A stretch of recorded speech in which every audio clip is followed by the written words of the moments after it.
Hello student, good afternoon. Today I am going to discuss the JEE Mains Part Test 7 for the class 11th syllabus. So now this particular question paper is based on thermochemistry, thermodynamics and boron and carbon family. So let's begin with the paper, right?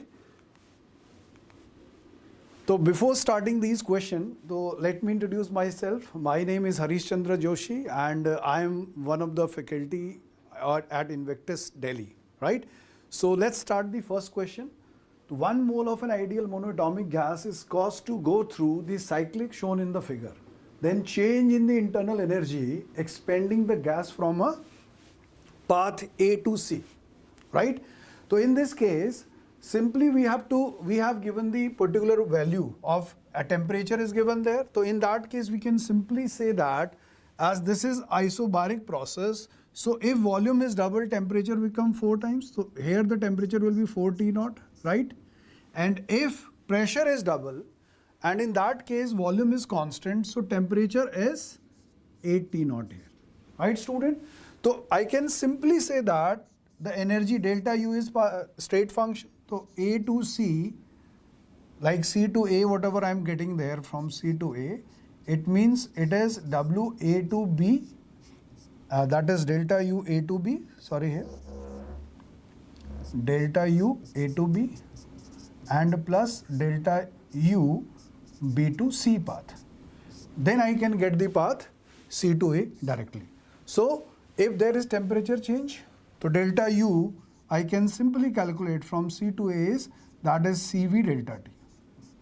How many moles are there? 1 moles are there. So 1 mole, and for monoatomic gas that is 3 by 2 and delta T is 7 T naught. Right? So this is 21 by 2 R T naught. It means 10.5 R T naught. So the correct answer of this question is option number 4. So it's very simple. So you can add also from A to B plus B to C, it will definitely come along the path of A and to C. So in that case, you have to tell the magnitude only because sign is not given there, right? Okay. So let's check the answer of this question. Answer of this question is 4. It's correct now. Now let's move to the second question. A perfectly crystalline solid having specific heat capacity at constant, this is already given to you now. For perfectly crystalline substance, entropy, molar entropy is 0 at 0 Kelvin, not at the 10 Kelvin, student. So don't give answer directly 0 in that case, right?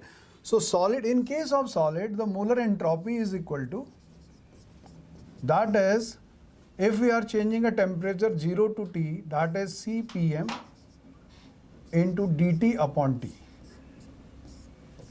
Right? So simply by changing this particular factor, I can put the value of Cp there, that is, which is first I can calculate the value of constant A because Cpm is given AT cube. So A is equal to 0.42 by 10 cube, that is 0.42 10 to the power minus 3.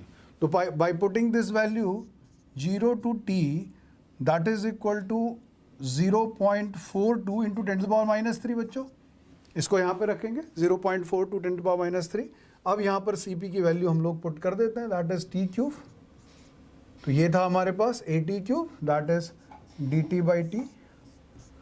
तो after solving this, this is 0.2, 0.42 10 to the power minus 3, that is T square dt.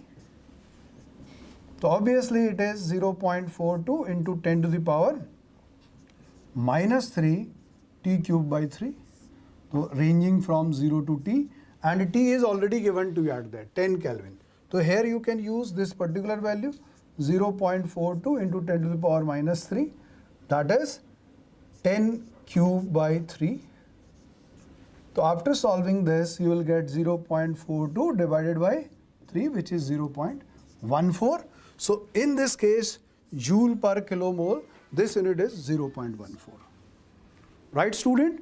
So by using this concept, you can solve this particular question. That is entropy for solid state compound. Right? So you can go through the solution of this question. Okay. तो it is simply a mathematical based application of entropy. And let me check the answer, that is 0.14, right? Now the next question is enthalpy of change for infinitely dilution solution of CaCl2.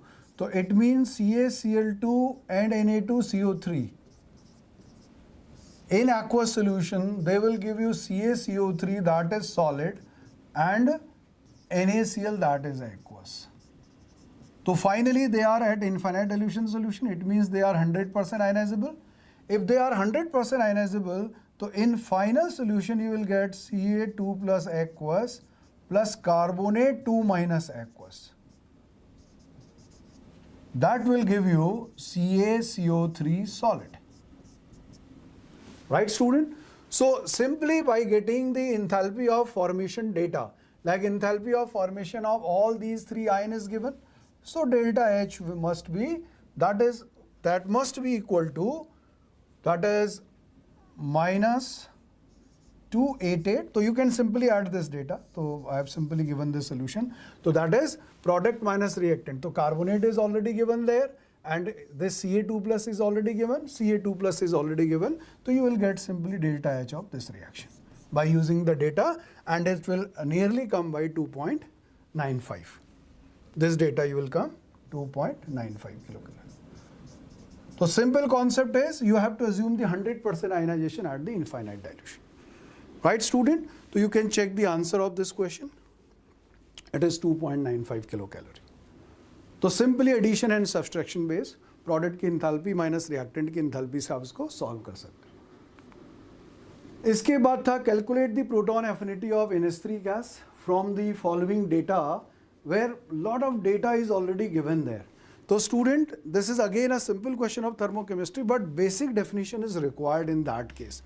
Like dissociation की equation आप कैसे बनाओगे, तो first you have to prepare the equation, then you have to solve this particular equation like an algebraical equation, right? So let me help you to identify the equation first. So suppose this data is given, so how to manipulate the data, what you have to find out? So you have to find out this data that NH3 gas, when abstract H plus gas, it will give you NH4 plus gas. This is called proton affinity. That's what delta H you need to calculate, right student? तो सबसे पहले हमें निकालना क्या है, ये हमें decision लेना पड़ेगा with the help of this data. अब नाउ इन सारे डेटाओं को हम यहाँ पर यूज करते हैं। डिसोसिएशन का मतलब हमें क्या दिया गया, देखो H2 गैस से 2H गैस बनाने का हमें डेटा दिया गया, राइट? और NH3 के फॉर्मेशन से हमारे पास डेटा क्या आ गया, 1/2 N2 gas. State is very important. अगर आप फिजिकल स्टेट नहीं लिखोगे तो आपको आइडेंटिफाई क्या करना है, ये बड़ा डिफिकल्ट हो जाएगा आपके लिए। तो इसलिए बच्चों यहाँ पे ये बात ध्यान रखनी पड़ेगी आपको। NH3 गैस, तो इस इन सब के डेल्टा H दे रखे हैं, देखो आप। तो इसका डेल्टा H1 ले लेते हैं, दैट इज 218, ये गिवन है आपको। इसका डेल्टा H2 ले लेते हैं, दैट इज -46। फिर लैटिस एंथैल्पी ऑफ NH4Cl। तो लैटिस एंथैल्पी क्या होता था, तो किसी भी NH4Cl का अगर फॉर्मेशन में दे रखा तो NH4 plus gases when react with Cl minus gases it will give you NH4Cl। तो 1 मोल सॉलिड को प्रोड्यूस करने में कितना एनर्जी चाहिए, तो ये इसकी लैटिस एनर्जी है। तो नेगेटिव है तो ऑलवेज आपको फॉर्मेशन दिखाना पड़ेगा। तो यूनिट सबकी सेम है, I am not writing the unit because all unit have in same manner. Ionisation enthalpy of H, तो H gas converting into H plus gas plus electron. तो here delta H4 is given to you, that is 1310। And electron affinity of chlorine, so chlorine gas is given there. So chlorine gas plus electron gives Cl gas minus gas. So here delta H5 is given to you. So delta H5 is, that is 348. Right student? तो सबसे पहले आपको data को break करना होगा कि हमें given क्या है। तो हर लाइन का एक मीनिंग है, देखो यहाँ पर देखो। तो हर लाइन के मीनिंग को पहले हमें समझना है कि क्या यहाँ पे गिवन है। अब इसको देखते हैं इसका मतलब क्या है और इसको देखते हैं इसका मतलब क्या है, राइट? तो bond dissociation enthalpy of chlorine, तो chlorine gas converting into 2Cl gas atoms, तो it's energy is already given delta H। तो बहुत सारी एंथैल्पी दी हुई रिएक्शन में, तो आपको उसका इस्तेमाल करना है। देखो एंड NH4Cl का फॉर्मेशन, तो बेसिक फॉर्मेशन NH4Cl का कहाँ से होगा, 1/2 N2 gas, 2H2 gas plus 1/2 Cl2 gas, that will give you, because this is solid, NH4Cl solid. तो मेरे ख्याल से मोस्ट कैलकुलेटिव सवाल इस पेपर में यही होगा जहां आपको कई सारी इक्वेशंस को वो काम करना है. देखो -314. तो now our target is this and given data is this. तो अब ये बच्चों मैथमेटिकली मैंने सिंप्लीफाई कर दिया इक्वेशन. तो इन इक्वेशन से जैसे हमने फर्स्ट वाले को 2 से डिवाइड करके माइनस कर दिया, ठीक है, इसी तरह से हम इनको अगर एल्जेब्राइक संग में फाइनली इन इक्वेशनों को मिला के एक नई इक्वेशन क्रिएट करेंगे तो उसमें जो भी एंथैल्पी आएगी वो आपका डेल्टा एच होगा. तो now you have to try this question your own, because these are the equation I have simply made, right. तो by solving this you will get the value near by 718, because you can solve this question. So by solving this data, by using this equation, so you have to get delta H for this equation. So just try to relate these delta H1, H2, H3, H4, H5, H6 and this delta H7 with this particular delta H. ठीक है बच्चों? Okay. So now let's check the answer of this question, that is -718 kilojoule per mole. तो थोड़ा calculation है तो इसको सब लोग ट्राई करेंगे. नाउ इन नेक्स्ट क्वेश्चन है when borax is dissolve in water. तो वेरी सिंपल, जब भी हम किसी भी बोरेक्स मॉलिक्यूल को, तो Na2B4O7.10H2 बच्चों, ये बोरेक्स का फॉर्मूला होता है. देखो, तो जब भी हम इसको डिसॉल्व करेंगे तो H3BO3 का जो मोलर रेशियो होगा, तो एक बफर सोल्यूशन आपको मिलता है इसमें. देखो ये दोनों 2:2 में मिलते हैं. देखो यहाँ पर, तो इसलिए जो यूनिट हमें दिखाई दे रही है वो डायरेक्टली C दिखाई दे रहा है. That is important question. तो directly based on the application कि बोरेक्स के हाइड्रोलिसिस का प्रोडक्ट आपको पता होना चाहिए. देखो, और एक बफर की तरह बिहेव करता है. तो देख लो इसमें बफर का अपना एक pH होगा, तो जिसको तुम pH = pK log salt by acid से यहाँ pH भी निकाल सकते हो आप इस बफर. अगर कोई पूछता अगर आपसे, तो H3BO4 का pK1 ले लेंगे आप, plus log salt of BOH4 इसकी कॉन्सेंट्रेशन डिवाइडेड बाय H3BO3. तो इस तरह से हम, कोई अगर चाहे तो इसका pH भी सॉल्व कर सकता है. बट यहाँ पर हमने बहुत सिंपल क्वेश्चन पूछा था कि इसको आयनाइज करके क्या क्या मिलेगा, राइट. ओके, तो let's check the answer. I think third should be the correct. Yes, third is correct answer. ठीक है बच्चों. Okay, now let's go to the next question. 2 mole of an ideal gas is expanded irreversibly and isothermally at 37 degree. Its volume is double and 3.41 kilojoule heat is absorbed from the surrounding. तो देखो delta S जो भी आप total निकालोगे universe का, that is delta S system plus delta S surrounding. ठीक है, क्योंकि इस पूरे प्रोसेस में आपने आइसोथर्मली किया है और इस प्रोसेस में आपने क्या किया, दैट इज एक्सपेंशन. तो यूनिवर्स की एंट्रोपी तो पॉजिटिव होगी देखो. तो यानी अगर आप मीनिंग से भी जाओगे तो यूनिवर्स की एंट्रोपी पॉजिटिव, तो सराउंडिंग हीट एब्जॉर्ब करेगा, तो सराउंडिंग की एंट्रोपी नेगेटिव और सिस्टम की एंट्रोपी पॉजिटिव. एक्सपेंशन है तो इसलिए नेट क्वांटिटी पॉजिटिव आएगा because it is a irreversible process. तो delta S universe should be positive in that case. तो अगर because entropy is straight function, तो हम क्या कर सकते हैं, डेल्टा एस पहले हमने जो सिस्टम का निकाला, तो सिस्टम का डेल्टा एस हमारा वॉल्यूम एक्सपेंड करने में क्या हो जाएगा, NR ln V2/V1. तो इसको अगर हमने सॉल्व कर दिया NR, तो now we have 2 moles and R की वैल्यू अगर we have to calculate in joule, तो यहाँ पर 8.314 रख सकते हैं एंड दैट इज ln2. तो ln2 तो हमें पता ही है, that is 0.7.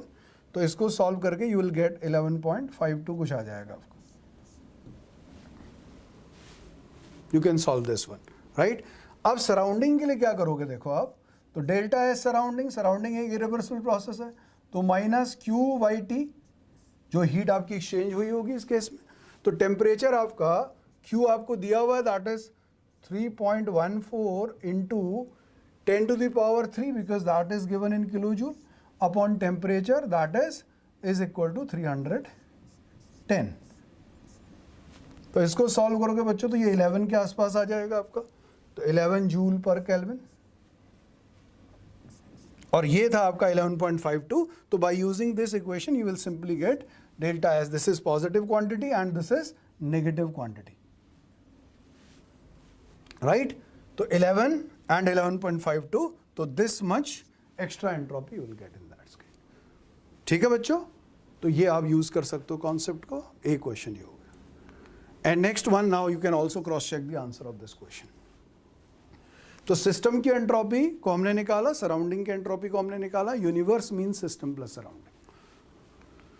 Okay, the standard heat of formation of SF6. तो SF6 का अगर फॉर्मेशन हुआ होगा किसी कंपाउंड से, तो कैसे हुआ होगा देखो. तो S gas plus 6F gas, तो कहीं ना कहीं से हमने SF6 बनाया होगा देखो इसमें.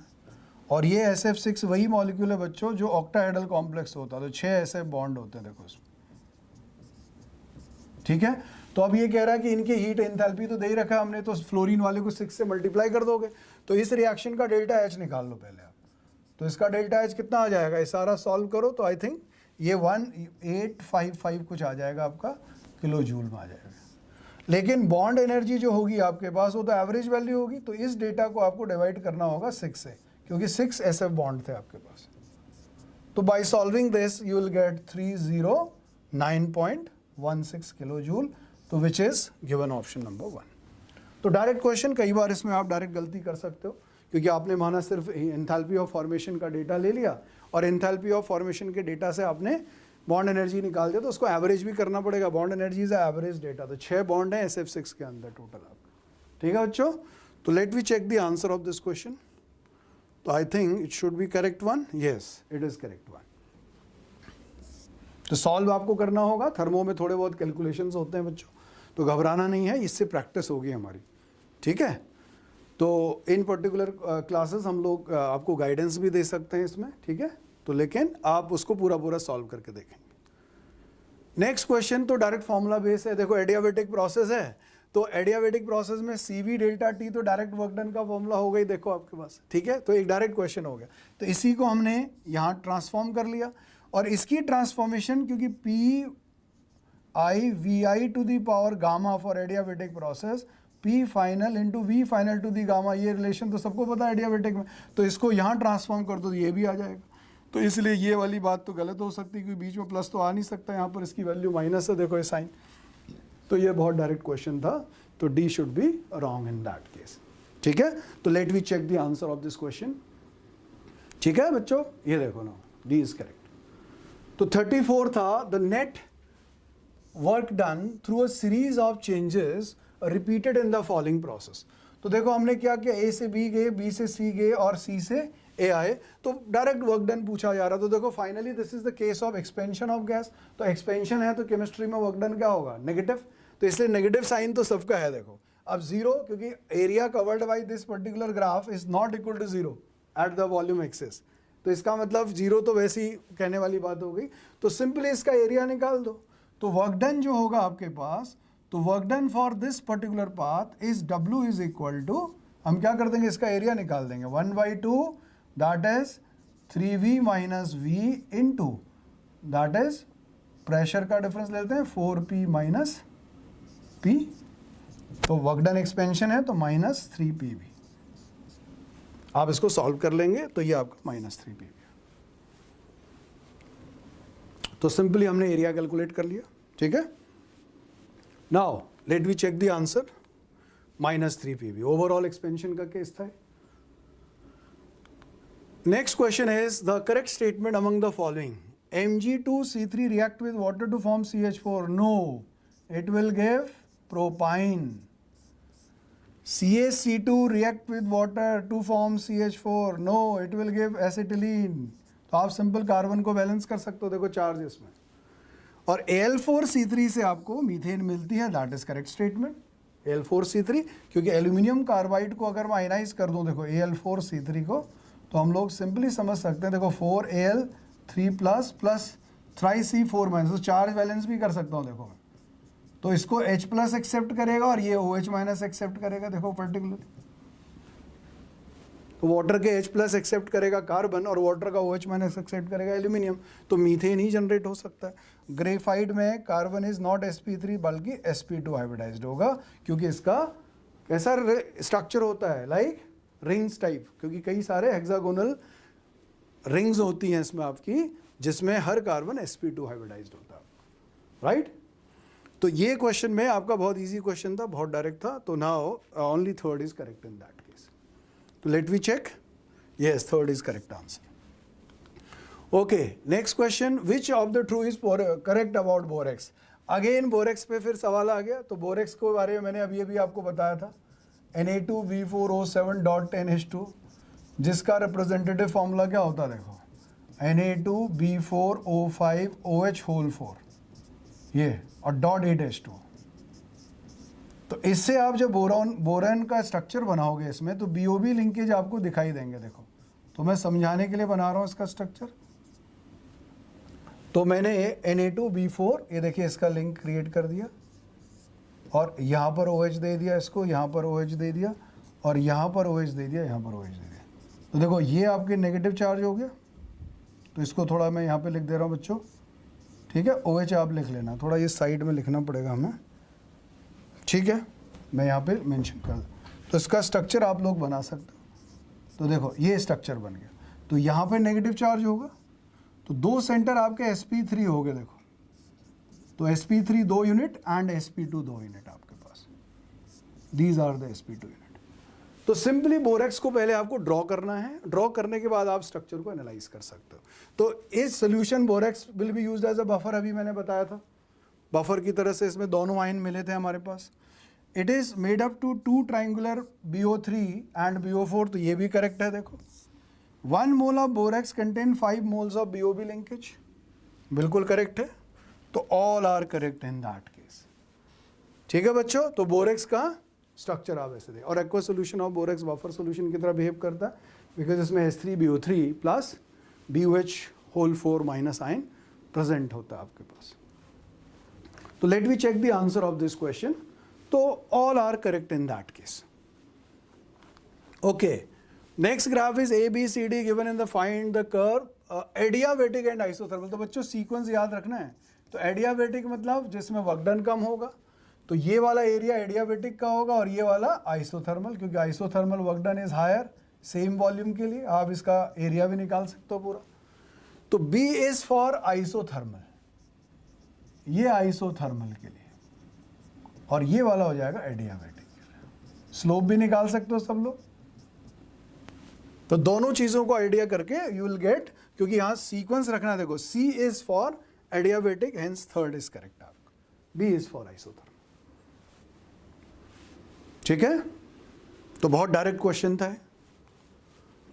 नाउ नेक्स्ट क्वेश्चन इज, तो let we check the answer of this question. Yes, this is the correct answer.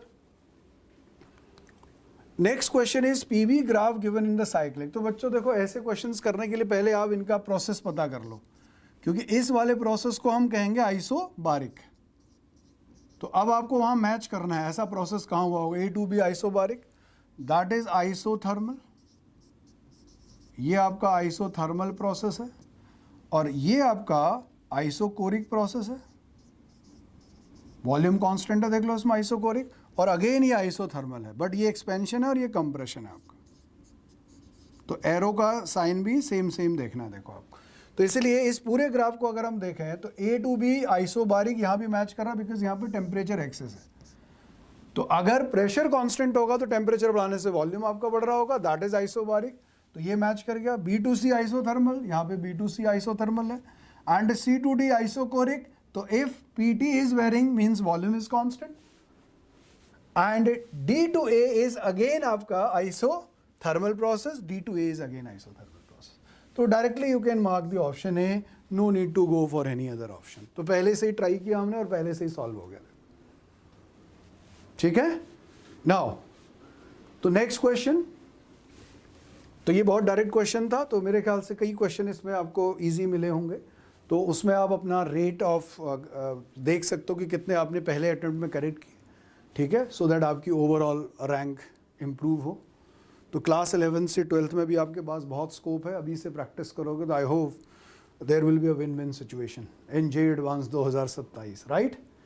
Okay, next is energy can be transfer from system to surrounding as work. बच्चों यहाँ पर ये point बड़ा important है।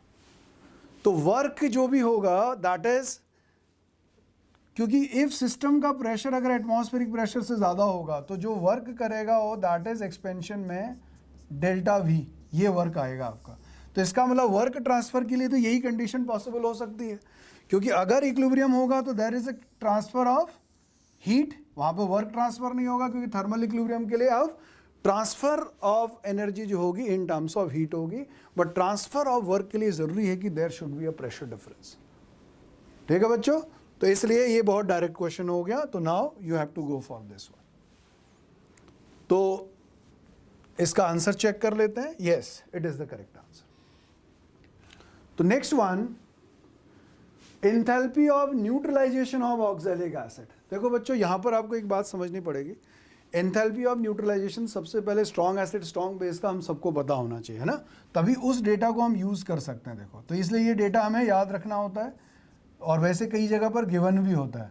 तो यहाँ पर जो भी डेल्टा एच प्रोड्यूस होगी दैट इज -13.7 किलो कैलोरी पर मोल। तो ये आपको पता होना चाहिए।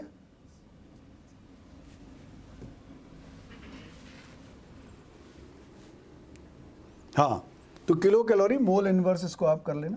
तो ये आपका यहाँ पे मैंने मोल इनवर्स कर दिया। ठीक है बच्चों, तो नाउ अब यहाँ पर आपके पास 2 प्रोटॉन है। तो अगर ये स्ट्रांग होता, अगर ये स्ट्रांग होता, if this is a strong acid, तो उस केस में हम लोग क्या करते हैं, तो इसके 2 मोल के लिए कितना हीट लॉस हुआ ये निकाल लेते हैं, इसका enthalpy, because it has 2H plus.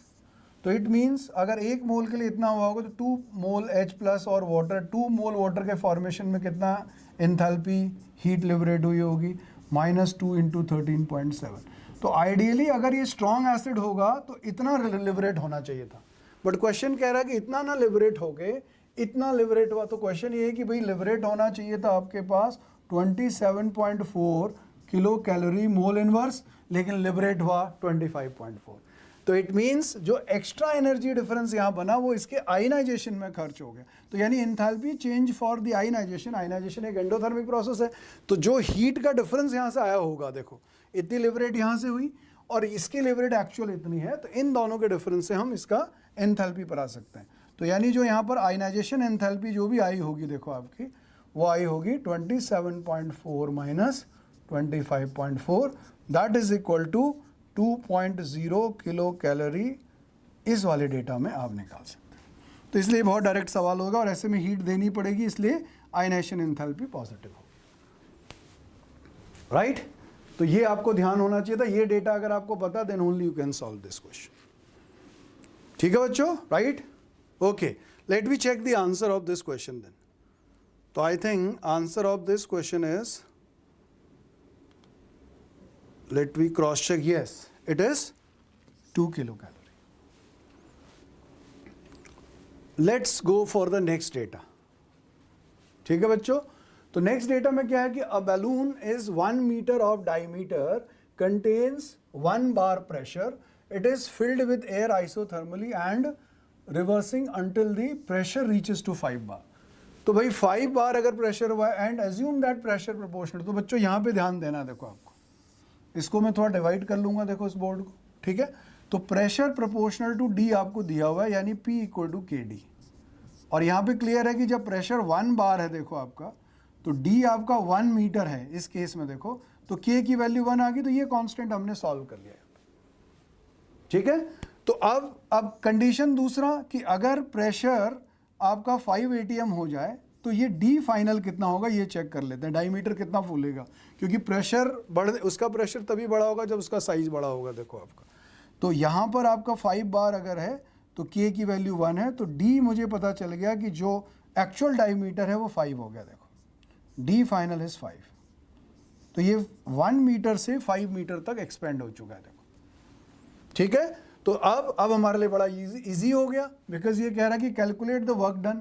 तो सबसे पहले वॉल्यूम जो होगा वो कितना हो जाएगा, 4/3 पाई, और यहाँ पर आपको, तो ये डायमीटर था D, तो मैंने D डायमीटर लिया, तो इससे मैंने वॉल्यूम सॉल्व कर लिया। तो dV मुझे समझ में आ गया, यहाँ पर कितना हो गया, 4/3 pi, that is 3D²/8 into dV। थोड़ा सा मैथमेटिकल टाइप का इक्वेशन आ गया, तो D के टर्म्स में ले लिया मैंने इसको, देखो तो dv की वैल्यू हमने सॉल्व कर ली यहाँ से, ये कैंसिल आउट हो गया, π/2 d² dt। ठीक है बच्चों, तो अब हमारे पास जो वर्क डन होता है वो वर्क डन क्या है आपके पास, क्योंकि साइन सारे मैग्नीट्यूड में ही निकालने हैं हमने, तो इसको हमें वर्क डन करना है। ये 1 atm से हम 5 atm जा रहे हैं या 1, इसको d के टर्म्स में मैंने लिमिट्स कन्वर्ट कर ली, तो यहाँ पे क्या आ जाएगा मेरे पास, तो p dv, तो p तो फिर हमारा उसी के टर्म्स में लिख दिया, इसकी वैल्यू रख देते हैं। देखो तो 1 to 5, p की वैल्यू को हमने kd के टर्म्स में रख दिया, k into D, d final 5 था मेरा उस समय, और इंटू dv की वैल्यू मैंने रख दिया π/2 d² dd। तो इसको मैंने सॉल्व कर दिया, k की वैल्यू 1 रख देंगे, d को इक्वल टू 5, इसको d के टर्म्स में इंटीग्रेट करके, तो ये वैल्यू आपकी कितनी आ जाएगी बच्चों, इसको सॉल्व कर लेते हैं। तो k हमारा 1 है, तो d³ तो पाई और अपॉन हमने इसको 2 नीचे ले लिया, तो π/8 बाहर ले लिया, देखो मैंने इसको, तो d³ और इसकी लिमिट लगा दी 1 to 5। ठीक है बच्चों, तो नाउ अब यहाँ पर इस ब्रैकेट में मैं इसको मेंशन कर रहा था, देखो, तो π/8 d³, तो π/8, तो d³ की वैल्यू मैंने निकाल दी, देखो 6 तो यहाँ पर मैंने इसको d³, तो ये d⁴ हो गया इंटीग्रेट करने के बाद, तो ये हो गया 625 - 1, इस वैल्यू को सॉल्व कर लिया, तो π/8 इंटू 624, तो π/8 इंटू 624, तो 78 पाई आपका। ठीक है बच्चों, तो ये आप सॉल्व कर सकते हैं। तो यहाँ पर हमें जो अपने आप में एक्सप्रेशन बनाना पड़ा कि फाइनल डायमीटर कितना रहेगा, ये हमने आइडेंटिफाई कर लिया, फिर हमने उसको लिमिट में चेंज कर लिया एंड सिंपल वर्क डन का फॉर्मूला लगा दिया। तो इसमें केमिस्ट्री कम है मेरे ख्याल से, मैथमेटिक्स ज़्यादा है। ठीक है, तो that is very clear to everyone I think. तो let's check the answer. I think answer is 78 pi. ठीक है बच्चों, okay. Now next one is an ideal gas initially P0 V0 allowed to the expand from volume to V0, 2 different process. तो एक process में हमने ये वाली equation follow करी और एक प्रोसेस में हमने ये वाली इक्वेशन फॉलो करी। तो बहुत सिंपल है, देख लो, एक आपका आइसोथर्मल टाइप लग रहा है, देखो PV = K, और एक कहीं ना कहीं कोई दूसरा प्रोसेस नजर आ रहा है, देखो जो PV² = K1/2, जहाँ गामा की कुछ वैल्यू होगी, देखो 2 के अराउंड। ठीक है, तो इस प्रोसेस को हम क्या कर सकते हैं, देखो, तो डायरेक्टली मैं पहले इसका ग्राफ प्लॉट करके एरिया निकाल सकते हैं। देखो, तो नाउ अगर मैं इसका प्रेशर वॉल्यूम ग्राफ बनाऊं, तो लेट से इस पर्टिकुलर पॉइंट से हम लोग यहाँ पे आए, देखो दिस इज द पॉइंट, तो एक पर्टिकुलर 2V तक हम यहाँ पहुँच गए, देखो ये 2V0, तो यहाँ से हम पहुँचे P0 V0 T0 से हम लोग चले, देखो यहाँ से, तो 2 प्रोसेस हमने किए, देखो आपका 2V0 तक। तो ये वाला जो ग्राफ होगा ये P/V = K का ग्राफ हो गया, और ये वाला ग्राफ हो गया P × V = तो इसको मैं थोड़ा यहाँ मेंशन कर दे रहा हूँ, तो PV = K, तो ये हो गया PV² = K/2 का ग्राफ। तो इट मीन्स इस प्रोसेस में वर्क डन इस प्रोसेस से ज़्यादा होगा, तो यानी सेकंड प्रोसेस का जो वर्क डन होगा वो फर्स्ट प्रोसेस से ज़्यादा आना चाहिए। हम स्लोप निकाल के भी चेक कर सकते हैं इसका। ठीक है बच्चों, तो let we revise the option, let we check the option. तो work done in first process will be greater than that of work done in second process, तो सेकंड प्रोसेस का वर्क डन ज़्यादा होना चाहिए। देखो, तो डायरेक्ट आंसर हो गया इसमें। ठीक है, तो now you can calculate the area under the curve. ठीक है, तो जिसका एरिया ज़्यादा आएगा उसका वर्क डन ज़्यादा होगा। तो हमने दोनों को प्रोसेस को पहले आइडेंटिफाई कर लिया, right. Okay, let we check the option. तो 3 इज करेक्ट वन, तो we got the correct answer. ठीक है बच्चों, तो बहुत फंडामेंटल पेपर है, तो आई होप इसमें आपके स्कोर्स अच्छे आए होंगे। तो let we check the next question. Okay, तो next question is a compound of benzoic acid bomb calorimeter. अब देखिए, बॉम्ब कैलोरीमीटर का यहाँ पर स्पेसिफिक हीट नहीं दिया हुआ बच्चों, तो बॉम्ब कैलोरी का अगर स्पेसिफिक हीट नहीं दिया तो आपको पहले स्पेसिफिक हीट निकालना पड़ेगा, इसीलिए आपको 2 डेटा गिवन है यहाँ पे। तो पहले डेटा का इस्तेमाल करके आप स्पेसिफिक हीट कैपेसिटी निकाल लो। देखो इसमें, तो एक डेटा हम बेंजोइक एसिड के लिए ले लेते हैं। यहाँ पे हमने कैलकुलेशन कर लिया बेंजोइक एसिड का। देखो, तो पहले बेंजोइक एसिड का डेटा देख लेते हैं। देखो, तो बेंजोइक एसिड का हीट हमें गिवन है कितना, Q हमें गिवन है, दैट इज 3000, तो इसको जूल में कन्वर्ट कर लेता हूँ मैं, इंटू 3, तो इसके कितने मोल है हमारे पास, 1.22 / 122 इसका मोलर मास है। That is equal to C into delta T. तो डेल्टा टी हमारे पास आ गया कितना, हाउ मच, 3 केल्विन राइज हुआ देखो यहाँ पर। तो स्पेसिफिक हीट कैपेसिटी 10⁴ आ गया हमारे पास, देखो ये जूल वाली यूनिट में आ गया।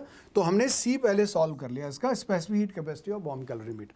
अब उसी बॉम्ब कैलोरीमीटर में हमने क्या डाला है, इथाइल इथेनॉइड। तो इथाइल इथेनॉइड जब हमने इस बॉम्ब कैलोरीमीटर में डाला होगा तो हम उससे हीट कैलकुलेट कर लेते हैं। अब हमारे पास जो टोटल हीट आ जाएगी यहाँ पर, तो वो कितनी आ जाएगी, तो heat evolve for CH3 COO C2H5। तो ये कितना आ जाएगा, तो यहाँ पर कैलोरीमीटर ये 10⁴ दे रखा है हमें, टेम्परेचर राइज आपका 2 हो गया, तो इसका मोलर मास कितना दे रखा है हमें, 88 ये आ गया, और ये 0.88 और इंटू 10⁻³ क्योंकि किलो जूल में कन्वर्ट कर लो इसको। तो ये हीट सॉल्व करके आपका कितना आ गया, -200 किलो जूल हमने सॉल्व कर लिया, -2000 किलो जूल। ठीक है बच्चों। अब कंबशन के लिए जो डेल्टा H की वैल्यू होती थी delta U plus delta NG/RT। ठीक है बच्चों। अब डेल्टा NG कैसे कैलकुलेट करेंगे, तो first you have to balance the chemical reaction. तो यहां पर मैं रिएक्शन को लिख ले रहा हूं, तो CH3 COO C2H5 plus O2, combustion reaction लिख दी मैंने। तो कंबशन से प्रोडक्ट क्या बनता है, CO2 बनता है गैसेस, और इस टेम्परेचर ऑफ वाटर तो लिक्विड ही होगा आपका। ठीक है। तो हमने देख लिया कि यहाँ पर आपके पास टोटल कार्बन कितने, ये 4 मोल हो गया, तो ये 8H2O, तो फाइनली ये आपका 5 मोल O2 हो गया। तो यानी मैंने डेल्टा NG सॉल्व कर लिया -1। ठीक है बच्चों। तो जब डेल्टा NG -1 सॉल्व कर लिया तो ये -2000 और इंटू -1, तो ये भी माइनस ही रहेगा ये वैल्यू।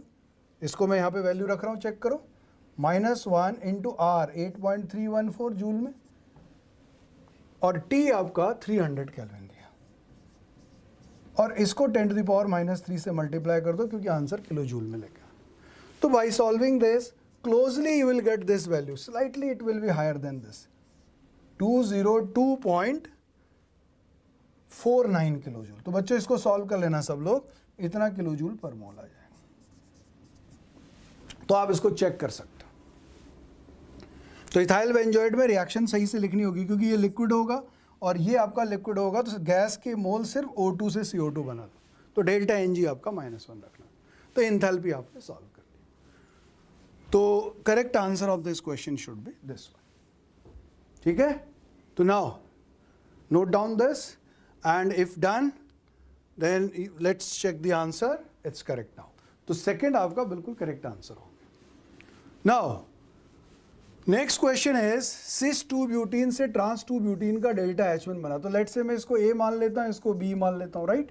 तो फिर इसको A से फिर मैंने यहाँ C मान लिया। देखो तो A से B का आपको एनर्जी दे रखा है देखो, और A से C का एनर्जी आपको दे रखा है बच्चों, A से C का भी एनर्जी दे रखा है आपको। तो लेट से ये डेल्टा H1 दे रखा और ये आपको डेल्टा H2 दे रखा।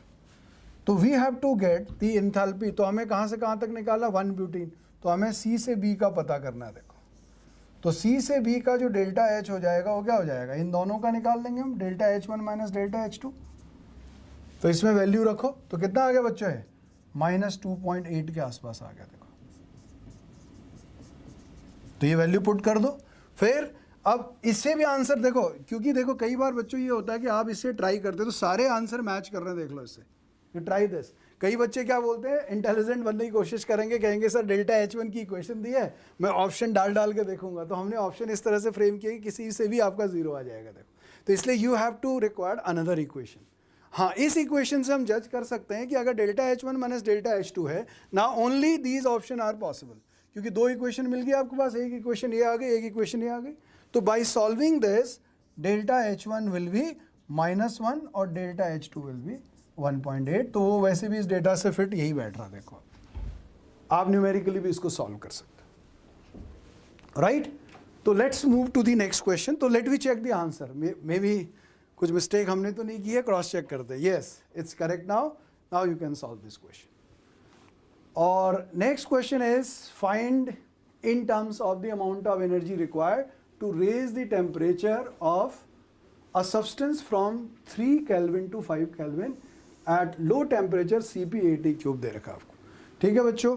तो अगर आपके पास किसी भी सिस्टम की जो Q है, देख लो तो ये डेल्टा एच है और डेल्टा एच आपके पास होता है N C P D T. देखो डेल्टा टी तो यहाँ टेम्परेचर मेरे को दे रखा है तो N C P D T हो गया। तो टोटल हीट अगर मैं इसका निकाल लूंगा, total heat,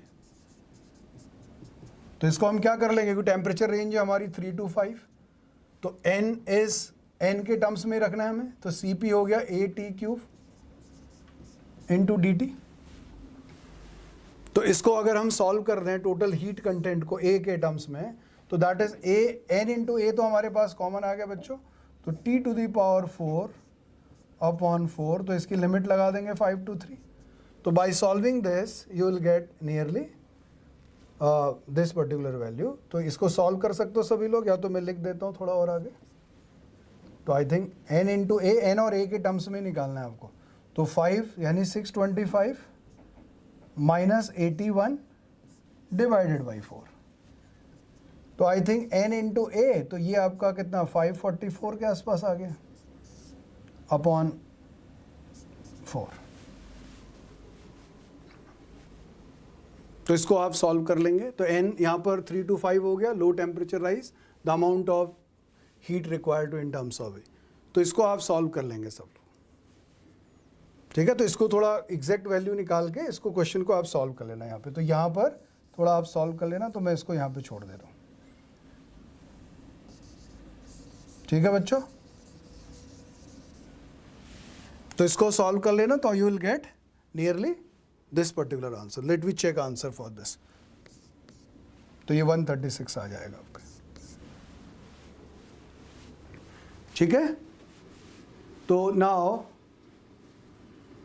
let's move the next question. तो section B it is directly, that is how many statements are false and true thermodynamics is concern. तो बच्चों देखो, इसमें बड़े ध्यान से आपको स्टेटमेंट पढ़ना होगा, करेक्ट और इनकरेक्ट ढूंढना है, फॉल्स। तो वन बाय वन मैं रीड कर रहा हूँ and I will tell you.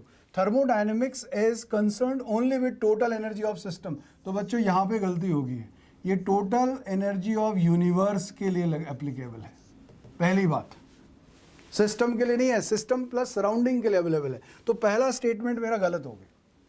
Statement 2, first law of thermodynamics can be applied for individual particle.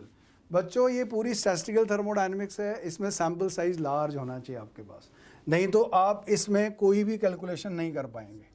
तो इसलिए ये स्टेटमेंट भी रॉन्ग हो गया।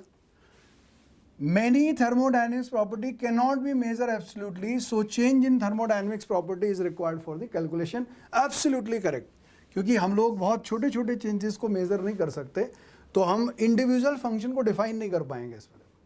तो इसलिए हम लोग स्टेट फंक्शन लगा के फाइनल माइनस इनिशियल पोजीशन से ही कोई डेटा एनालिसिस कर सकते हैं, because internal energy is summation of all kind of energy. तो हर तरह के एनर्जी मॉलिक्यूल में चेंज हो रही होंगी, तो इसलिए हम इस स्टेटमेंट को एग्री नहीं कर सकते। देखो, तो इसलिए ये सही स्टेटमेंट है, ठीक है। Feasibility of any chemical reaction can not be, क्यों नहीं बताया जा सकता भाई, डेल्टा जी नेगेटिव होगा तो इरिवर्सिबल प्रोसेस होगा, फीजिबिलिटी चेक कर सकते हैं। Entropy of universe greater than 0 होगा, फीजिबिलिटी चेक कर सकते हैं। तो ये गलत स्टेटमेंट हो गया। When surrounding always equilibrium with the system the process is called reversible, absolutely correct statement, no doubt. And thermodynamics predict the time attainment of the equilibrium. तो टाइम तो हम कैलकुलेट कहाँ से करेंगे, वो तो काइनेटिक्स से ही कर सकते हैं, थर्मोडायनेमिक्स कैसे करेगा टाइम कैलकुलेट, ठीक है बच्चों। तो मेरे ख्याल से 4 इसमें फॉल्स हैं, 2 इसमें ट्रू हैं। तो let we check the answer of this question. तो फॉल्स स्टेटमेंट आपके 4 हो गए। तो कौन से 4 हैं बच्चों, ध्यान रखना, छोटी मिस्टेक हो सकती है इसमें। Okay, next one is 47, again very simple. अभी इसका आंसर मैंने पहले ही बता दिया आपको। बोरेक्स में 2 sp2 थे, 2 sp3 थे। मैंने उस स्ट्रक्चर को ड्रॉ किया था, पिछला सवाल जो आया था इससे पहले वाला, है ना, कहीं बीच में डिस्कस किया था, आप लोग क्रॉस चेक कर सकते हो, ठीक है। तो इसमें 2 sp2 होते हैं और 2 ही sp3 होते हैं आपके पास बोरेक्स में। तो इसलिए बहुत simple straight forward question from inorganic chemistry. Borax का स्ट्रक्चर भी मैं ड्रॉ करवा चुका हूँ आपको। नेक्स्ट, तो आंसर तो चेक कर लेते हैं इसका, 2 करेक्ट 1। तो 48 चलते हैं। Entropy of surrounding when ideal gas expand 2 litre to 4 litre under isothermal free expansion. बच्चों ये चेक कर लो, आइसोथर्मल है और फ्री एक्सपेंशन है, तो आप समझ रहे हो इसका मतलब क्या हुआ। फ्री एक्सपेंशन मीन्स अगर हम किसी गैस को, सिलेंडर को वैक्यूम में लीक करा दें, सोचो, ठीक है। तो वैक्यूम में अगर कोई गैस लीक हो रही हो तो सराउंडिंग के एंट्रोपी तो जीरो होगा, तभी फ्री एक्सपेंशन पॉसिबल हो सकता है आपका, ठीक है। तो अगर वो फ्री एक्सपेंशन है तो वो इरिवर्सिबल होगा। तो सिस्टम की entropy greater than zero, surrounding की जीरो, यूनिवर्स की पॉजिटिव, ठीक है। तो इसलिए हम ये कह सकते हैं कि entropy for surrounding must be zero if there is a free expansion. तो delta S surrounding equal to zero, क्यों? क्योंकि no heat will be exchange between system and surrounding. तो वैक्यूम में कौन हीट ट्रांसफर कराएगा भाई? तो delta S universe that is greater than zero, ठीक है बच्चों। तो इसको जीरो जिसने मार्क किया, और वेरी स्मार्ट क्वेश्चन, तो आप इसको कर सकते हो। 49 था, lattice enthalpy of KCl is 790 kilo joule and enthalpy of hydration is 7 minus 85 kilojoule. तो calculate the enthalpy of solution of KCl solution. तो बच्चों lattice enthalpy क्या होती थी हमारे? तो K plus gaseous plus Cl minus gaseous converting into KCl solid, ये था lattice enthalpy। और aqueous ion क्या थे? देखो हमारे पास K plus gaseous plus Cl minus gaseous plus aqueous, ये जब convert होगा तो K plus aqueous and Cl minus aqueous. तो इन दोनों इंथैल्पी से एक इक्वेशन ये है और एक इक्वेशन ये है। वी हैव टू कैलकुलेट, तो हमें फाइंड आउट क्या करना है? देख लो, हमें फाइंड आउट करना है कि जो KCl सॉलिड प्लस एक्वस, तो सेकंड में से दूसरा माइनस कर दो, तो K plus aqueous plus Cl minus aqueous, तो ये हमें चाहिए। देखो वी नीड दिस रिएक्शन। तो इसका डेल्टा H क्या हो गया फिर फाइनली? दोनों इक्वेशनों को ध्यान से देखो, तो ये 790 दे रखा है और ये 785 दे रखा है आपको। देखो तो कितना आ गया बच्चों? 5 किलो जूल पर मोल। तो पर मोल को मैं ऐसे लिख सकता हूं, तो ये मैंने यूज कर लिया, ठीक है। तो स्ट्रेट फॉरवर्ड क्वेश्चन था, 5 इज करेक्ट आंसर। तो let we check the answer of this question. 5 is correct. Okay, next question, that is the last question of this paper, right. This is 5 moles of an ideal gas changing non-linear molecular। तो इसका मतलब भाई non linear है, तो atomicity उसकी कुछ भी हो सकती है। तो लेट्स से हमने कोई n एटॉमिसिटी ले ली इसकी। Heated from 100 to 200 Kelvin at constant volume, the entropy change of gas increases to 84 calorie। तो assume that all the degree of freedom in the molecule are active. तो बच्चों देखो non linear molecule है, तो rotational degree of freedom भी होगा 3 उसकी, translational degree of freedom भी होगा 3, बट बाकी वाइब्रेशनल डिग्री ऑफ फ्रीडम भी एक्टिव इसमें होगा आपका। तो इसका मतलब इसका जो CV होगा आपका, तो 3/2 R रोटेशनल से आ जाएगा, तो 3/2 R आपका ट्रांसलेशनल से आ जाएगा, और total number of degree of freedom कितना होगा? अगर n वहाँ पे एटॉमिसिटी है, n नंबर ऑफ एटम है, तो 3n - 6 और दैट द कंट्रीब्यूशन। तो ये CV का कंट्रीब्यूशन हमने निकाल दिया। देखो तो अगर हमारे पास CV का कंट्रीब्यूशन आ गया, तो डेल्टा S का फॉर्मूला तो सबको पता ही है, दैट इज NCV dt/T। तो इसको हमें T1 to T2 इंटीग्रेट करना है, जो वैल्यू हमें दे रखा है। देखो तो ये हमें यहाँ पर वैल्यू आ गई। देखो तो इस वैल्यू को अगर आप पुट कर दोगे तो n की एटॉमिसिटी आप कैलकुलेट कर सकते हो। तो डेल्टा एस यहाँ पे दे रखा है, एंट्रोपी को कैलोरी में आप लग लो, और log 2 आ जाएगा आपका 200/7, ठीक है। तो इसको हम लोग थोड़ा सिंप्लीफाई करके लिख देता हूँ मैं, तो NCV ln T2/T1।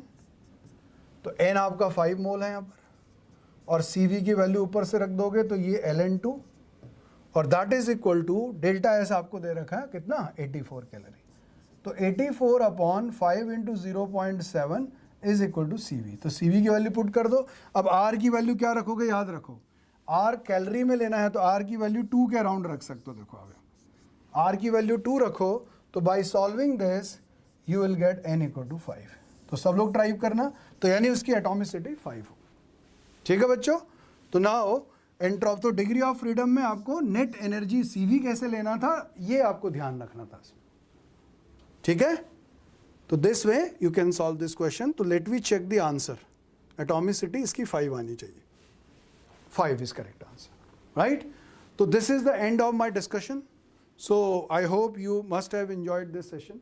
तो now in continuation I would like to invite Natasha Pant madam for the physics subject discussion for this part test, ma'am. Thank you. Thank you, sir. Okay, How ma'am. was the paper, sir? Paper was a bit easy this time. So I hope for class 11 student it is a very good paper. Okay. And if they able to solve maximum question of this, it will definitely build their fundamental.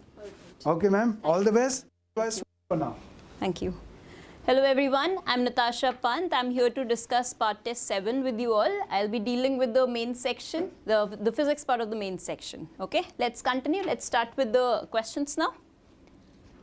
So as we are all aware of the basically the pattern, so it's 20 questions, single correct first. Let's start with that. The frequency of a sonometer wire is this, all right. So the frequency of a sonometer wire, as we are all aware of it, it is 1 upon 2L upon multiplied by root of T by mu. So this frequency is 100 Hertz. This is given as 100 Hertz, 1 upon 2L root of T by mu. So T is usually created by the weights which are kept there. So this can be written as mg by mu. Fine. Now see, when the weight producing the tension, so this mg was producing the tension which corresponds to 100 Hertz in a normal sonometer wire. Now when this weight is dipped in water, immersed in water, the frequency becomes 80. Okay, so I can see from the first relation, we are not changing mu, we are not changing the length, so this is directly proportional to root of mg. This is the first relation that we are getting for a normal sonometer wire. Now when it is dipped in water, then 80 Hertz frequency can be written as the net tension. So we can see the tension will reduce because of the buoyant force experienced by the object, by the wire. So basically by the object which reduces the tension. So this is mg minus the buoyant force. Now buoyant force can be written as density of water multiplied by volume of the object immersed into g. Alright, so if we take the ratio of this, so we can get 0.8 is equal to root of, I'm dividing this equation 1 by equation 2. Okay, so the equation 2 divided by equation 1. So this turns out to be 1 minus density of water upon the density of the object that I'm considering as rho of object. Alright, so on taking the squares and solving it, we can actually get density of water upon density of object will turn out to be, this is 0.64. If I take the square, then 1 minus 0.64 will give you 0.36. Alright, this is the first relation that we are getting. Now the second one is, we have immersed this in another liquid, right? So in a certain liquid, then the frequency is actually 60 Hertz. So we'll get another relation where 60 is directly proportional to root of, again, this can be written as mg minus density of liquid, whichever liquid is there, into volume multiplied by g. Alright. So now I'm going to divide this equation 3 by equation 1 again. So therefore, I can write 0.6 is equal to, okay, so this is equal to root of 1 minus density of liquid upon density of the object, right? Now if we take the square, 0.36 will be here. So we get density of liquid upon density of object as 0.64, okay. So I am interested in finding out the specific gravity of liquid. So now this is one of the equations that we have. Now this is another equation. If we just divide these two equations, we'll be getting the specific gravity of the liquid. So specific gravity of the liquid can be written as density of liquid upon density of water is equal to 0.64 divided by 0.36, which actually gives you a value that is 1.77. Alright, so the answer for the first question turns out to be 1.77. Alright, now let's move on to the next question. So the next question has 3 equations of basically 3 traveling waves. Now as I can see from the question, we have to actually compare their wave speeds. So first let's compare the wave speeds, okay. So velocity of wave, for the first one, velocity of wave can be written as coefficient of t upon coefficient of x, alright. So this can be written as 6 by 3, which is 2. Then for the second one, velocity of wave can be written as 12 by 4, that is 3. Now for the third one, velocity of wave can be written as 11 by 5, which is 2.2. Alright, so you can see that this is maximum. This is maximum, so wave 2 has greatest wave speed. These are the two options which can be selected, but out of these, we have to find one more thing, maximum transverse speed. Okay, so maximum transverse speed will be the maximum speed of SHM basically. So SHM will give you a maximum speed of Vp max, that is going to be A into omega. Vp max is going to be amplitude into omega. So see, amplitude is 2, omega is 6. Okay, so this is 2 times of 6. This is 12. Then for the second one, it is going to be Vp max is going to be equal to 3 times of 12, and for the third one, Vp max is going to be 4 times of 11. So this is going to be the maximum value.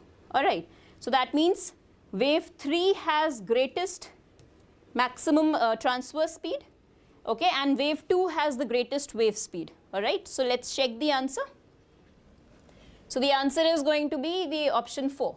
Alright, now the next one is question 3. A sound wave of frequency n travels horizontally with the speed c. Okay, it is reflected from a board wall moving to the left with speed v. Okay, so number of beats we are supposed to find out. Number of beats can be calculated by subtracting the two frequencies heard. So the first frequency heard will be the direct frequency, that is n. Okay, so we have to subtract n and the other frequency which this observer will observe after reflection, f dash. We are interested in that. Okay, so let's find out the value of f dash which the observer is hearing after reflection. Okay, so see the sound, this was the wall which was moving with speed v. So frequency received by the wall is going to be equal to, we are interested in finding out the frequency which is being received by the wall. Alright, so I am taking that frequency as f1. So this f1, as the wave was traveling with the speed c over here, it's mentioned c is the speed of sound.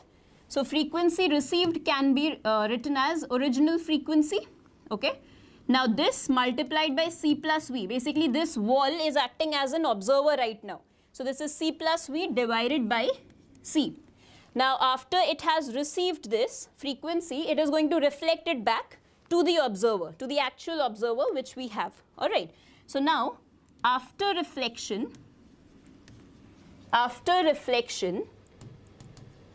we are interested in this f dash frequency. Okay, so see the frequency which is being reflected, the incident frequency is this. So the frequency which is being reflected, this is going to be v. Now this is the person. Alright, so after reflection, the frequency which is heard by the person, that is f dash, we are interested in that. So f dash will be equal to the frequency which was incident, that was f1, multiplied by, now this is the observer now. So this observer is not moving, so that means numerator has the speed of c, speed of the sound again, divided by, now this is acting as a source. Alright, so whatever sound is being reflected, now this is acting as a source, that means effectively the wavelength is decreasing. So this is going to be c minus v. So the frequency which is heard by the observer finally after reflection, this actually turns out to be, I'll place the value of f1 here. So this is n times of c plus v divided by c minus v. This is the frequency heard by the observer after reflection, and the frequency which was coming directly to the person's ears initially without reflection was n. So now the beat frequency can be written as mod of, I can write this as n times of c plus v upon c minus v minus n. Okay, so this is going to give you, this is n upon c minus v can be taken outside. Alright, so this gives you c plus v minus of c minus v upon 1. So this gives you 2 times of n into v divided by c minus v, right?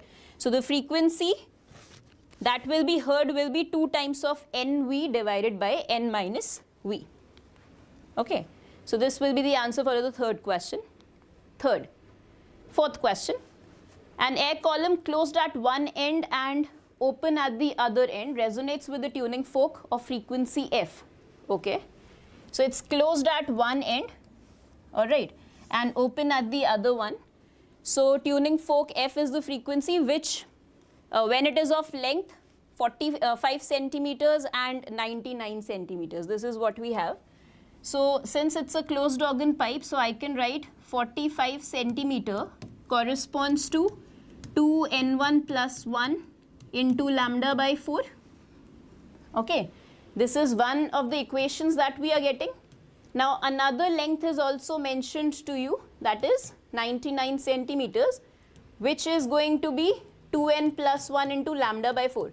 Because the thing is, in a closed organ pipe, all the odd harmonics are going to be present. So this is how we write it.